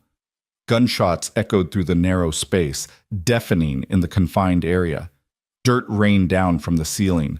Mara crawled faster, her dress snagging on roots and rocks, her hands scraped raw. She could hear Coulter behind her, breathing hard, struggling to move with only one good arm. Keep going, he rasped. Don't stop! The tunnel seemed endless, an eternity of darkness and fear and the sound of pursuit behind them. Then, miraculously, Mara saw light ahead, faint gray pre-dawn light filtering through the tunnel exit. Samuel's face appeared, illuminated by the dying candle. Mama, it's here! I can see outside. Go, Mara urged. Get your brother and sister out and run for the trees. Samuel disappeared, and Mara heard him helping the younger children through the opening. Then she was there herself, scrambling out into the blessed openness of the creek bank. Dawn was breaking, painting the sky in shades of gray and pink. The creek burbled past, peaceful and oblivious to the violence happening mere yards away. The children were already running toward the tree line 50 yards distant. Mara turned to help Coulter, reaching back into the tunnel to grab his outstretched hand. His face appeared, drawn and gray with pain and blood loss, but he was still moving, still fighting. She hauled him out of the tunnel just as a man's face appeared in the darkness behind him. The man raised a pistol, and Mara didn't think. She just grabbed a rock from the creek bed and threw it with all her strength. It caught the man square in the forehead, and he jerked back with a yelp. "Run!" Coulter gasped, pushing Mara toward the trees. They ran, stumbling across the rocky creek bed with bullets kicking up water around them. Coulter was slowing, his wounded shoulder bleeding freely now, his steps growing unsteady. Mara got under his good arm and half carried, half dragged him toward cover. They crashed into the tree line just as Samuel's voice called out, "Mama, here!" The boy had found a hollow between two massive rocks, a natural fortress hidden by underbrush. Mara shoved the children into it and helped Coulter collapse beside them. His breath came in harsh gasps, his face the color of old paper. "Coulter," Mara pressed her hands against his shoulder wound, trying to stop the fresh bleeding. "Stay with me. Do you hear me? Stay with me." His eyes fluttered. "The children, safe?" "They're safe. We're all safe." It was half lie, half prayer. They were alive, but far from safe. Levi and his men would be through that tunnel soon, would be hunting them through these trees. Samuel pressed close to Mara's side, his young face frightened but determined. "What do we do, Mama?" That's when they heard it, the sound of horses approaching from the west, many horses, moving fast. Through the trees, Mara caught glimpses of riders, at least 6 of them, armed and riding hard toward the ranch. Her heart sank. Reinforcements. Levi had brought reinforcements. But then she heard a voice calling out, commanding and familiar in a way she couldn't quite place. The riders burst into the clearing near the burning barn, and Mara saw they wore badges. The man in the lead was gray-haired and barrel-chested, a marshal's star glinting on his vest. "Sheriff Dunham," Coulter breathed, and Mara heard the relief in his voice. "From Redemption Creek. Must have seen the smoke." The sheriff's voice boomed across the clearing. "Whoever's shooting, throw down your weapons. You're surrounded by the law." There was a moment of confused silence. Then one of Levi's men broke from cover, running for his horse. He didn't make it 10 feet before the sheriff's deputies ran him down. Another surrendered immediately, hands high, weapon tossed aside. But Levi Mercer, wounded and furious, emerged from the cellar tunnel near the creek with his pistol raised. He saw Mara in the trees, saw her huddled with the children, and his face twisted with rage. "You're mine!" he screamed, staggering toward them. "You hear me, Mara? You're mine!" "No," said a quiet voice beside Mara. Coulter had pulled himself upright, rifle braced against the rock despite his injured shoulder. His hands were steady, his aim true. "She's not yours," Coulter said, loud enough for Levi to hear. "She never was, and she never will be." Levi's pistol swung toward Coulter, and Mara screamed, but Coulter fired first. The shot echoed across the water, across the smoking ruins of the barn, across the dawn-painted sky. Levi Mercer fell backward into the creek and lay still, the water running red around him. For a long moment, nobody moved. Then Sheriff Dunham and his deputies were splashing across the creek, checking Levi's body, securing the scene. The sheriff looked up toward the trees where Mara and the children were hidden. "Coulter Briggs," he called. "That you up there?" "It's me, John," Coulter called back weakly. "You hit?" "Some." "Well, come on down and let's get you patched up. And somebody tell me what in God's name happened here." Mara helped Coulter to his feet, and together, with the children clustered around them, they emerged from the trees. In the growing daylight, Mara could see the full extent of the devastation. The barn was nothing but smoldering ruins. The ranch house was damaged, its door destroyed, windows shot out. But they were alive. All of them were alive. Sheriff Dunham took one look at Coulter's bloody shoulder and whistled. "That needs a doctor." "The children," Coulter said. "Make sure the children are all right first." One of the deputies, a young woman with kind eyes, knelt in front of Samuel, James, and Lily. "You kids hurt anywhere?" They shook their heads mutely, too traumatized to speak. Lily was still clutching her cornhusk doll, her face streaked with tears and dirt. "They're in shock," the deputy said, "but they'll be okay. Kids are tougher than we think." "Brave as badgers," Coulter murmured, and despite everything, Mara felt tears prick her eyes. Sheriff Dunham helped Coulter sit on a rock while another deputy went to work on his shoulder. The lawman looked at Mara with shrewd, assessing eyes. "You must be the widow Thomas Fielding wrote me about before he died," he said. Mara blinked in surprise. "He wrote to you?" "Asked me to keep an eye out for you, make sure you made it to Coulter's place safe." Dunham's mouth was grim. "Also warned me about Levi Mercer. Said the man was dangerous, that he might come after you. I've been checking in with Coulter every few days, but when I saw that smoke this morning," he shook his head, "got here as fast as I could." Thomas had protected them, even from beyond the grave. Mara's throat tightened with grief and gratitude. "Levi's dead," Dunham said, glancing toward the creek where deputies were pulling the body onto the bank. "And his 2 companions are in custody. They'll hang for arson and attempted murder." He looked at Coulter. "You did what you had to do. Any judge would call it righteous." Coulter nodded wearily. The deputy had finished bandaging his shoulder, wrapping it tight to slow the bleeding until they could get him to a doctor. "Can you ride?" Dunham asked. "If I have to." "You have to. That wound needs proper tending, and your ranch needs rebuilding." The sheriff stood and surveyed the damage.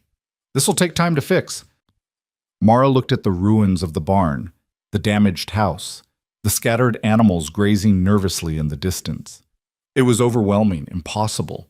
How could they rebuild from this? How could she ask Coulter to do more, to give more, when he'd already sacrificed so much? As if reading her thoughts, Coulter reached out with his good hand and caught hers. "We'll manage," he said quietly. "Together. Together." The words settled over Mara like a promise, not charity, not debt. Together. "Yes," she said, squeezing his hand. "Together." The sun broke over the horizon, flooding the devastated ranch with golden light. In that light, Mara could see not just the destruction, but the possibility. The land was still here. The animals had survived. The house could be repaired. The barn could be rebuilt. And most importantly, they were all alive. She and her children and this steady, brave man who'd risked everything to keep them safe. Sheriff Dunham organized his men to help, some to round up the scattered animals, others to salvage what they could from the barn ruins. The young deputy took the children to the creek to wash their faces and calm them down, and Mara sat beside Coulter on that rock, their hands still clasped, and watched the sun climb higher.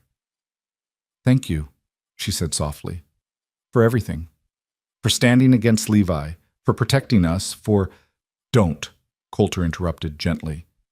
"You don't owe me thanks, Mara. You and those children, you saved me as much as I saved you." "How?" He was quiet for a moment, watching the smoke still rising from the barn's ashes. "I was dead inside, going through motions. Then you showed up, and suddenly I had a reason to wake up in the morning, a reason to care about more than just surviving." His eyes found hers. "You gave me back my life. So if anything, we're even." Mara wanted to say something profound, something that would capture the enormity of what she felt. But words seemed inadequate. So instead, she laid her head carefully on his good shoulder and simply sat with him, watching the new day dawn over their broken, beautiful, salvageable life. Samuel appeared with his siblings, all 3 children cleaner but still shaken. They clustered around Mara and Coulter like baby birds seeking shelter. "Is it over?" Samuel asked, his voice small. Coulter looked down at the boy. This child who'd been so brave, who'd protected his siblings and followed orders even when terrified. "It's over, son. The bad man's gone. He can't hurt you anymore." "Are we—" James hesitated, finding his words slowly. "Are we staying here? At the ranch?" It was the question they'd all been avoiding. The ranch was damaged, the barn destroyed. Rebuilding would take months, maybe longer. It would be hard work, uncertain work. And Mara and the children had no claim to this place, no right to ask for more than Coulter had already given. But before Mara could speak, before she could offer to leave and spare him the burden, Coulter said, "If your mama agrees, yes. This is your home now, for as long as you want it." 3 sets of eyes turned to Mara, waiting, hoping. And Mara realized that for the first time since Thomas died, the answer was easy. "Yes," she said, her voice steady and sure. "We're staying. We're home." Lily's smile broke across her tear-stained face like sunrise after a storm, and she threw herself into Mara's arms with such force she nearly knocked her mother over. James followed, then Samuel, until all 4 of them were tangled together in an embrace that felt like the first real breath Mara had taken in months. When they finally pulled apart, Mara looked up to find Coulter watching them with an expression she'd never seen before. Soft and unguarded, like a man witnessing something he'd thought lost forever. Their eyes met, and in that moment, something fundamental shifted between them. An understanding passed without words, a promise made without speaking. Sheriff Dunham cleared his throat diplomatically. "Well then, now that's settled, let's get Coulter to Doc Hendricks before he bleeds out from being noble." He gestured to 2 of his deputies. "Help Mr. Briggs onto a horse. Mrs. Fielding, you and the children can ride with Deputy Sarah. We'll get you all into town, get Coulter patched up proper, and figure out next steps." The ride to Redemption Creek was slow and careful, with Coulter swaying in his saddle despite his best efforts to sit straight. Mara kept her children close, one arm around Lily, who sat in front of her on the horse, her eyes constantly checking to make sure Coulter hadn't fallen. He was pale as parchment, his jaw clenched against pain, but he stayed upright through sheer stubbornness. The town of Redemption Creek appeared on the horizon like a mirage. A collection of weathered buildings clustered around a main street, small but substantial. A general store, a saloon, a church with a white steeple, and at the far end, a house with a shingle that read Dr. Hendricks, Physician. People emerged from shops and homes as the procession rode through, their faces curious and concerned. Word had clearly spread, probably carried by one of Dunham's men who'd ridden ahead. Mara felt their stares, felt them taking in her ragged dress, her dirty children, the wounded man who'd fought for them. Doc Hendricks was waiting on his porch, a barrel-chested man with silver hair and gentle hands. He took one look at Coulter and barked orders. "Get him inside. Second room on the left. Mrs. Patterson, I'll need hot water and clean bandages. Move, people." They half-carried Coulter into the doctor's examination room, and Mara tried to follow, but Hendricks stopped her. "He'll be fine, ma'am, but this is going to be messy work, and I don't need an audience. Best you wait with your children." Mara wanted to argue, wanted to stay by Coulter's side, but Lily was clinging to her skirt, and James looked ready to bolt at the slightest provocation. Her children needed her more than Coulter did right now. She nodded and let Deputy Sarah guide them to the waiting room. The next hour crawled by. Samuel sat rigid on a wooden bench, trying to look brave. James pressed against Mara's side, silent and shaking.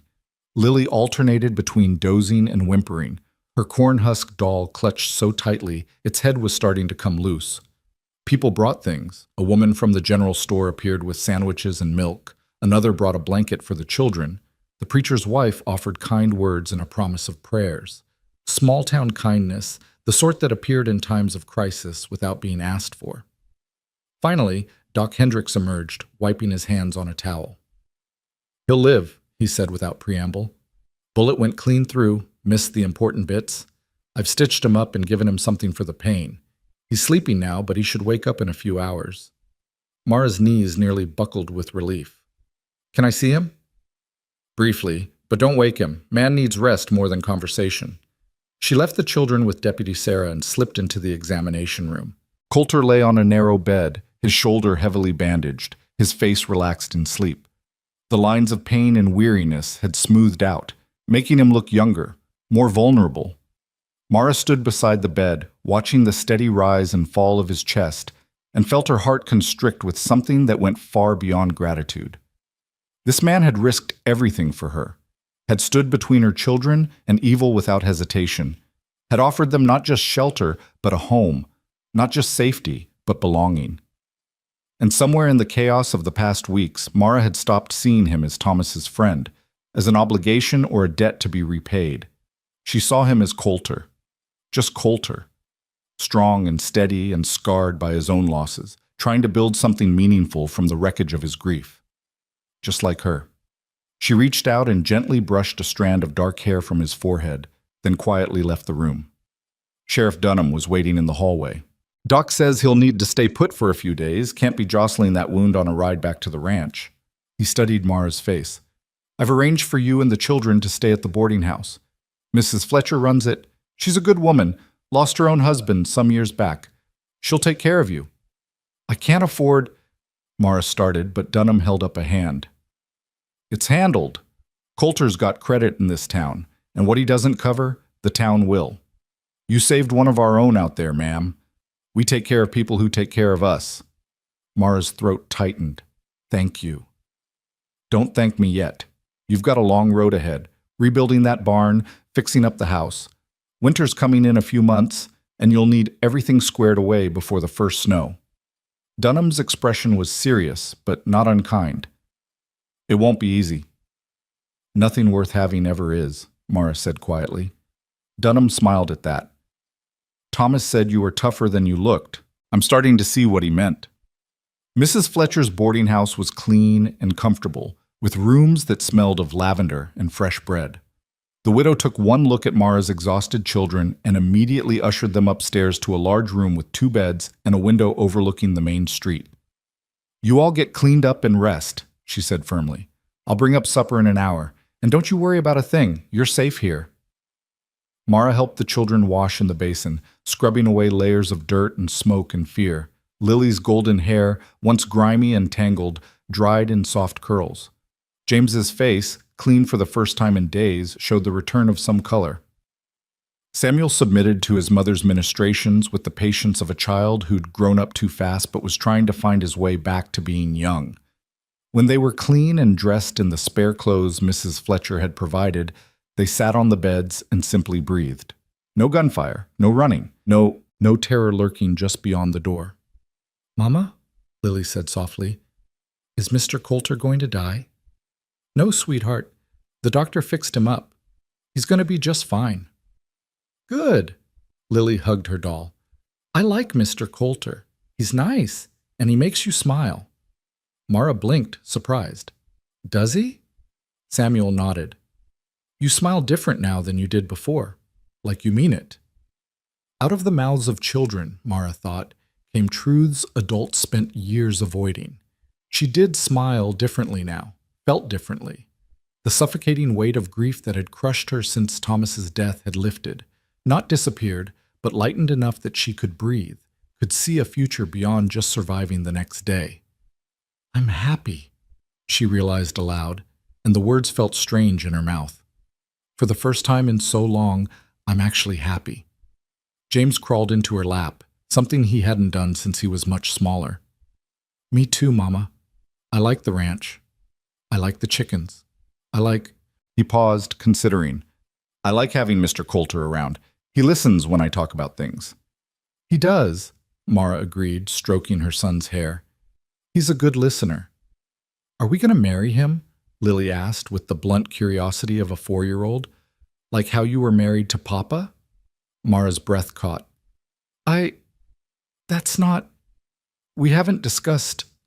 But you like him, Lily persisted. And he likes you, I can tell. Lily, it's not that simple.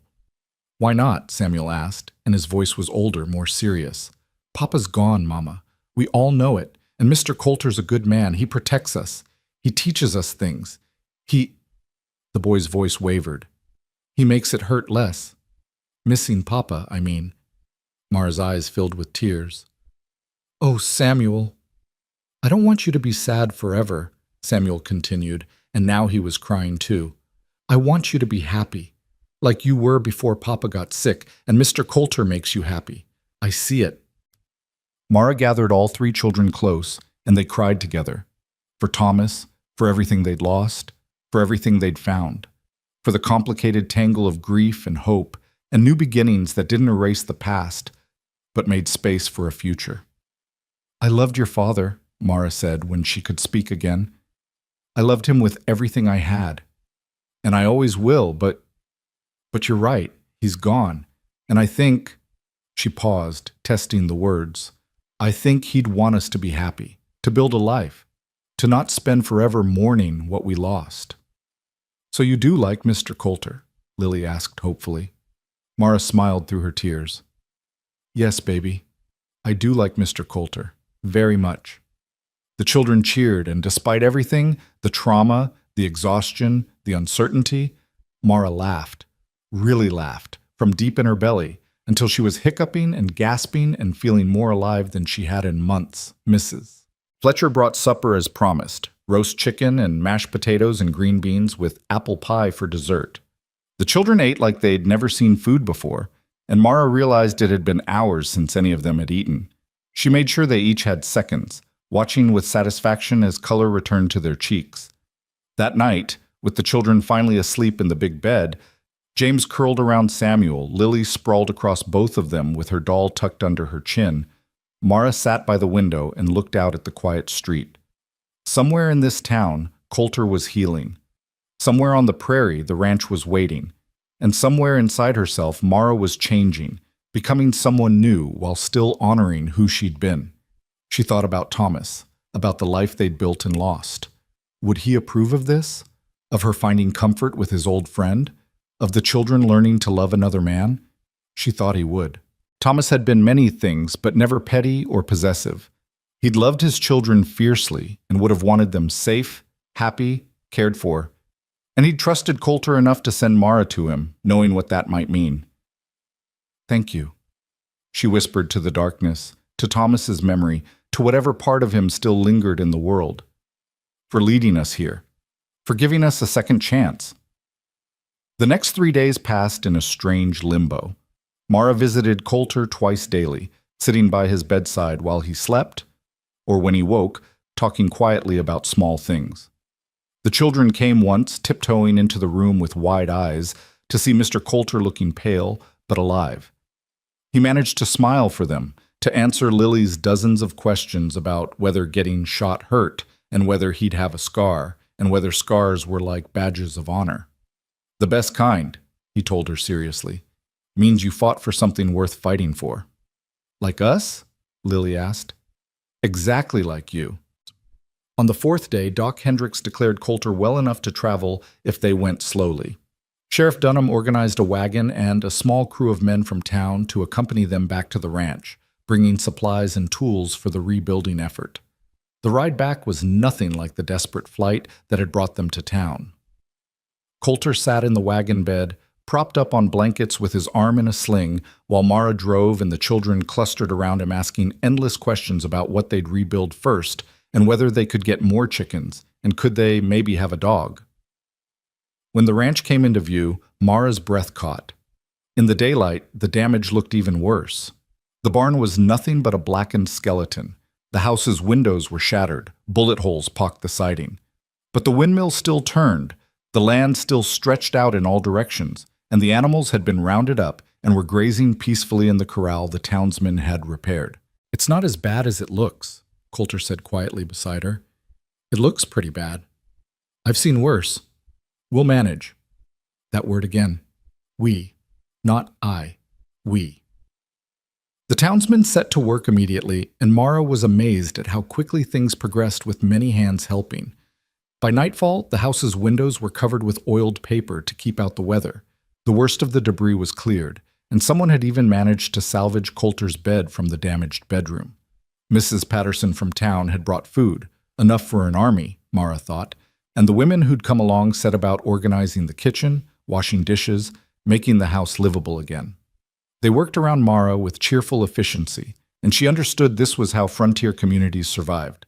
Everyone helped everyone, because next time it might be your ranch burning, your family in danger. That evening, after the townspeople had headed back and the children were asleep in the newly cleaned bedroom, Mara and Coulter sat on the porch in the gathering dusk.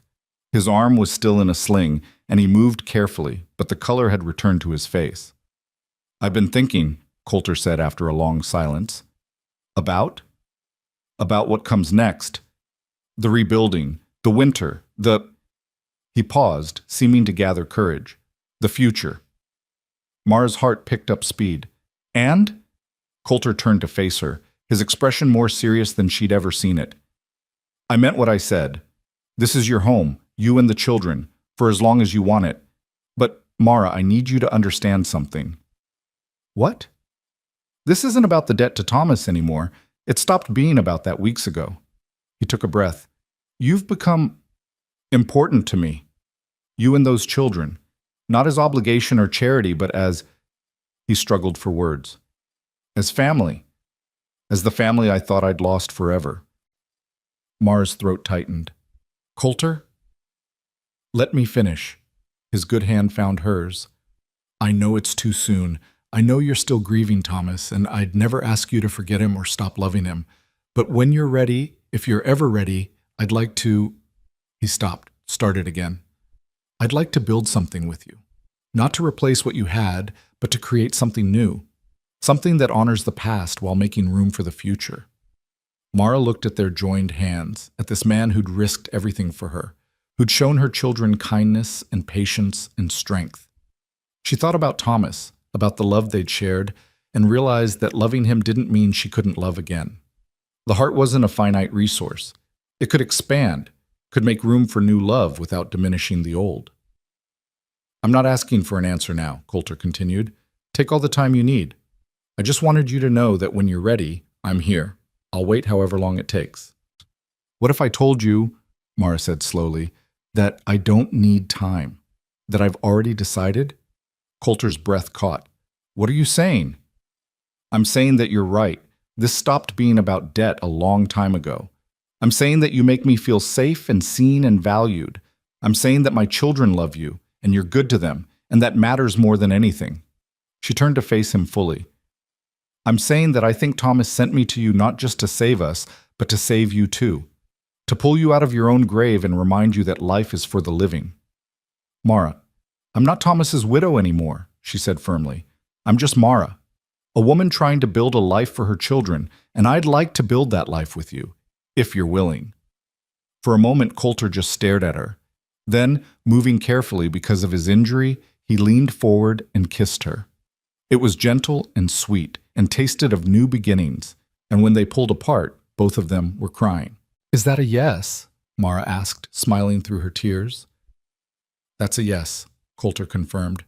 To all of it. To building a life. To being a family. To... He paused. To marrying you, if you'll have me. Mara's heart soared. Are you asking? I am. Mara Fielding, will you marry me? Will you let me be a father to your children and a husband to you? Will you help me rebuild this ranch and make it a real home again? Yes, Mara said without hesitation. Yes to all of it. They sat together on that porch as the stars came out, making plans for the future. They'd rebuild the barn before winter, bigger and better than before. They'd fix up the house, maybe add a room for Samuel since he was getting older and needed space. They'd plant a bigger garden in the spring, maybe get some pigs, definitely get that dog the children wanted. And they'd marry. Soon, before the snows came. A simple ceremony with the children and whoever from town wanted to come. Nothing fancy, just honest and real and true. 2 weeks later, on a crisp autumn morning with the sky impossibly blue and the prairie grass golden in the sun, Mara Fielding became Mara Briggs. The ceremony was held outside, with the partially rebuilt barn as backdrop and the whole town of Redemption Creek in attendance. Mara wore a dress she'd sewn herself from fabric the townswomen had donated, simple blue cotton that brought out her eyes. Coulter wore his best shirt, the one Mara had made him, and his arm was finally out of the sling, though the wound was still healing. Samuel stood as Coulter's best man, looking so grown up and serious it made Mara's heart ache. James and Lily scattered wildflowers, prairie stars, and asters along the makeshift aisle. Sheriff Dunham gave Mara away, standing in for the father she'd lost years ago. And the traveling preacher who'd happened through town that week spoke words about love and second chances, and the way God worked in mysterious ways. When Coulter slipped the ring onto Mara's finger, a simple wooden band he'd carved himself during his recovery, smooth and perfect and made with his own hands, she felt something inside her settle into place. This was right. This was home. I now pronounce you husband and wife, the preacher declared. You may kiss your bride. Coulter did, tenderly and thoroughly, and the crowd erupted in cheers. Lily squealed with delight. Samuel grinned.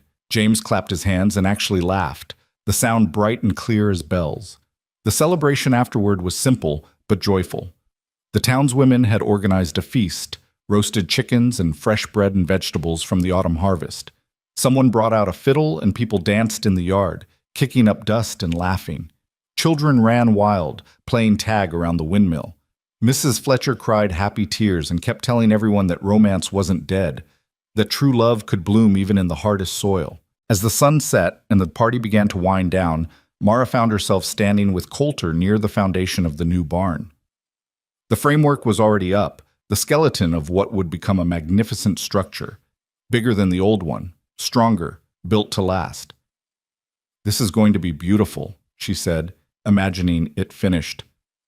"It is," Coulter agreed. "We'll have it done before the first snow, and come spring, we'll fill it with new animals, build this ranch into something strong." "We already have," Mara said softly. "The ranch isn't the buildings or the animals. It's us, this family we're creating." Coulter pulled her close with his good arm. "You're right. And speaking of family," he nodded toward where the children were playing with some of the town kids, Lily's laughter ringing out across the yard. "They're happy." "They are. You did that. You gave them back their childhood." "We did that. Together." He kissed the top of her head. "That's how it works now. Everything we do together." Together. The word had become a promise, a foundation, a future.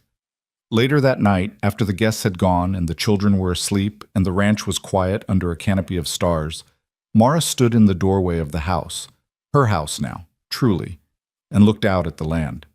The burned barn skeleton was barely visible in the darkness, but she could see the outline of the new structure rising beside it. She could see the windmill turning, the corral where horses dozed, the garden where she'd planted fall vegetables. She thought about the journey that had brought her here, the desperation, the fear, the grief. The moment she'd driven that broken wagon up to this ranch with 3 starving children and no hope left. The question Lily had asked that first night, her small voice trembling with exhaustion and uncertainty. "Mama, is this our new home?" Mara had been too afraid to answer then, too broken to see past the next hour, the next day. But now, standing in the doorway of a life rebuilt from ashes, she finally knew the answer with absolute certainty. Behind her, she heard Coulter's footsteps. He came to stand beside her, his hand finding hers in the darkness. "What are you thinking about?" he asked. Mara smiled. "Home, and how sometimes you have to lose everything to find what you were really searching for." "And what was that?" She turned to face him, this man who'd given her family a second chance at life, who'd shown her that hearts could heal and love could bloom even in the hardest seasons. "Belonging," she said simply. "A place where we're not just surviving but thriving, where the children can grow up safe and loved, where I can build something lasting." Coulter pulled her into his arms, careful of his still healing shoulder. "You have that now. We all do." "Yes," Mara agreed, resting her head against his chest and listening to the steady beat of his heart. "Yes, we do." In the bedroom, Lily stirred and mumbled in her sleep.